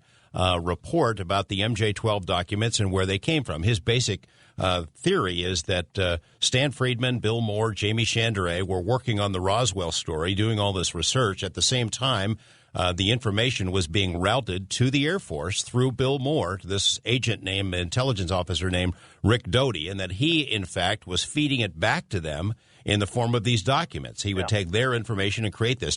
Where do you come down on this? Well, first of all, let me say that, as you know, I was the first to publish the Majestic 12 documents. Right. I was amused to see Brad Sparks' comment that I received my copy from Rick Doty. That's absolute. So it makes me wonder, how much of the rest of his article is pure invention. That is not the case. I have never released the name of the person I did obtain my documents from, but it certainly wasn't Rick Doty. I've never even met him. I've never communicated with him. I've tried to meet him, but he's not interested. But as I have said in most of my books subsequent to Above Top Secret, I believe the documents are fraudulent, but that there was a Majestic 12 document, and that the whole purpose of the exercise, the people who fabricated the document, was to smoke out the real MJ-12, and they were successful in doing that because several people confirmed that there was a Majestic 12 or an MJ-12 or a Magic 12. Now, one of whom was Dr. Eric Walker, who was a British physicist and a Harvard graduate, and he was former executive secretary of the Research and Development Board, chairman of the National Science Foundation's Committee for Engineering, and so on, and president of Penn State University. And this is in a recorded conversation with Bill Steinman in 1987. confirmed that he'd attended meetings at Wright-Patterson concerning the military recovery of flying saucers and occupants, and he confirmed the existence of MJ-12. So, and would Sarbacher? I beg your pardon? He thinks would Sarbacher, Robert Sarbacher, would he be on that short list of people who've confirmed it? Yes. Not sort of directly, but certainly indirectly, and other people have confirmed that there was definitely a Magic 12 on MJ-12. And I mentioned Andy Kistner, the former state representative for Las Cruces, who gave me a lot of information. He believes, and I've published it in the book, that the acronyms MAJIC and MJ-12 could have been formed from the Manhattan, short for Manhattan Engineering District, Joint Chiefs of Staff Integrated Command, Project Y of Division Z, Group 12. Now, I won't go into all, that's all rather complex, but I was in touch with Sandia Laboratories historian Rebecca Ulrich for my research into all this, and she said she had no records pertaining to anything like that, MG-12, Magic 12, or Majestic. But I think another possibility suggested by Dr. Wood, who of course is very much involved in the Majestic controversies, that Magic was formed from military assessment of the Joint Intelligence Committee, and that sounds quite possible as well. But it remains clear to me that there was definitely an organization of that name. Tell me this: you mentioned that you're not going to tell us who your source is, where you got the MJ-12 documents from. You know it wasn't from Rick Doty, is it? Doty, no. Is it at all possible that your source had some contact with Rick Doty, that Doty might have fed the documents to he or her? I'm sure it's possible. Okay. So do you believe that there's an MJ-12 now? Or something like it? By whatever name, yes, I do, definitely. Do you have any kind of proof, or is it just a feeling that I don't have any proof, no. More of a feeling that there would have to be someone that would handle this stuff? Absolutely, no question about it. What's your take on Colonel Phil Corso? I think he's on the level. Unfortunately, he didn't check the manuscript before it was published, so there are a number of errors and things have been slipped in by his co-author, which are not quite accurate. But I think essentially, yes, he was absolutely on the level. Moreover, people have tried to tell me that Corso had nothing to do with the National Security Council. This I've been able to disprove because I have the actual his military papers, which confirm that although he wasn't on the National Security Council itself, and maybe that was just part of the manuscript he didn't check in his book, he served on the intelligence staff of the National Security Council's Operation Coordinations Board, later known as the Special Group 5412, then Special Group 5412/2, which planned, coordinated, approved, and evaluated the most sensitive, covert, paramilitary, and clandestine operations ever mounted by the United States government. So that's what Corso was doing. Top secret work as an intelligence officer at the National Council, but he didn't actually stand on the National Council, the Security Council itself.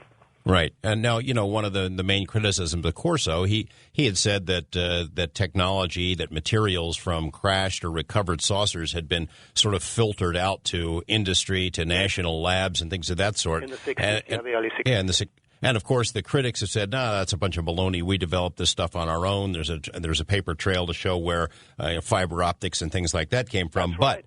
Absolutely right. Well, Corso's take on that was he told a friend of mine who is very well informed. He told that person, scientist, that was not what his position was, that they actually farmed this stuff out to the American industrial corporations at a time when people were starting to work on this. So it wasn't as described in the book. So the critics are absolutely right, but Corso himself was very upset that that's the way it came across in the book, and it's not what he maintained. You and I, we started our conversation with talking about disclosure and how it might work and why it's unlikely. This topic came up while we were in Denver. there are a lot of groups in the UFO field who are pushing for congressional hearings as if that would somehow be a revelation and it would be, a smooth sailing after that. What's your take on congressional hearings? Possible, likely, unlikely, unproductive? Listen, I've been involved for decades, periodically assisting congressmen, a number of your congressmen in inquiries with the object of getting closed hearings.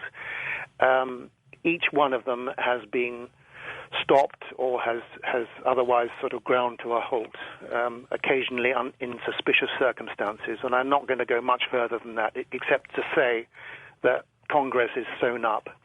And there are not enough people with enough guts to pursue it because they will be discouraged, to put it that way. To put it mildly, they will be discouraged from having anything like closed hearings with the object of opening up information. I think I've spoken to some of the same people that you've spoken to. I know that there is interest among some elected members of Congress in this topic, but it's got to be on a very quiet level. And just from a pure political standpoint, they'd be crucified for showing an interest in a topic that so many people think is goofy. The other thing I worry about is, and maybe you can comment on it as well, is the existence of highly vocal UFO groups who would raise hell if they were left out of any congressional hearing. And these are groups who have very controversial beliefs that are not even shared by most of the people in the UFO field, perhaps created specifically for the purpose of deterring congressional hearings. Yeah, quite likely. I go along with you. Tell me about the book now. Is it available here in the States now? It was published on Friday, George. Or the 18th anyway. When was the 18th? Was that Thursday, Friday? And it should be in the shops. I haven't had any reports yet otherwise, but it's overdue by quite a number of months. So I know people have been frustrated in trying to get it, and of course you can get it on Amazon for a cheaper price and so forth. But it should be in the bookshops, and if there's any problem, you can put people in touch with me if okay. Well, Need to Know, UFOs, the Military and Intelligence by Tim Good. That's the book. Any chance you're going to do a book tour? You coming over here to speak? I wish, but I can't afford it, believe it or not. Unfortunately, I'd love to do that, and I'm cooperating with my publisher as best I can in promoting the book, but I shall certainly be over in the States next year. You're working on another book already, or can you tell us? No, I'm still recovering from this one, clearing the debris, all the research material. And is your publisher, I know this is a different publisher for you this time? It is, yes. Pegasus Books of New York. And on my website there are details of how to contact them should any difficulties arise with obtaining books. And I can also send, if anyone wants me to send them the press release, I'd be glad to do that. There's one other question. I'd be glad to give any interviews in people's local towns or radio stations or whatever. Unrelated to the UFO cover-up stuff that we're discussing in your book, Need to Know, it's about Skinwalker Ranch, which is, of course, is something that I've written about, the Utah ranch. And while we're researching the working on the book about the strange goings-on there, we come across your reference to a similar ranch in Colorado. I know it's been a while since you looked at this stuff. Can you remember enough details to know whether the comparison is valid? I think very valid indeed. This I wrote in my book. I believe it was Alien Contact, the one in the States, and they called it Alien Liaison. Over here I had a chapter on that. I think it was called Colorado Breakthrough, or just Breakthrough, I forget which. But I found that very interesting, particularly since there was a U.S. Air Force officer involved, and it wasn't that far from the U.S. Air Force Base, and these Bigfoot sightings, all manner of strange things, and UFO sightings, and actual contacts with humanoid-type occupants. And I find that a very, very compelling case. So there are parallels with the Skinwalker business. Any possibility that was some sort of a disinformation campaign or psychological exercise, or do you have an opinion? Yes, it may well have been a psychological exercise, George, but, the question is who's perpetrating it. I mean, the aliens aren't above sort of befuddling us, and are they? No, they are not, and neither is our government. It's been a fascinating couple of hours. Thanks for all the great calls, everyone. Thanks to John Lear and, of course, to the Coast to Coast team. If you want to listen to our show ad-free 24/7, access audio archives, live chat with me, and much more, you need to become a Coast Insider now. So you're telling me your grandmother, who died a few weeks ago, came and visited you last night in your bedroom, and you're not scared? Are extraterrestrials living among us? I don't know if it's true or not, folks, but we're going to find out. If you enjoy stories like these and want to learn more about the mysteries of the universe with me, become a Coast Insider now to access hundreds of our archive shows to listen anytime, anywhere. Sign up now at coasttocoastam.com/Coast Insider. That's coasttocoastam.com/Coast Insider.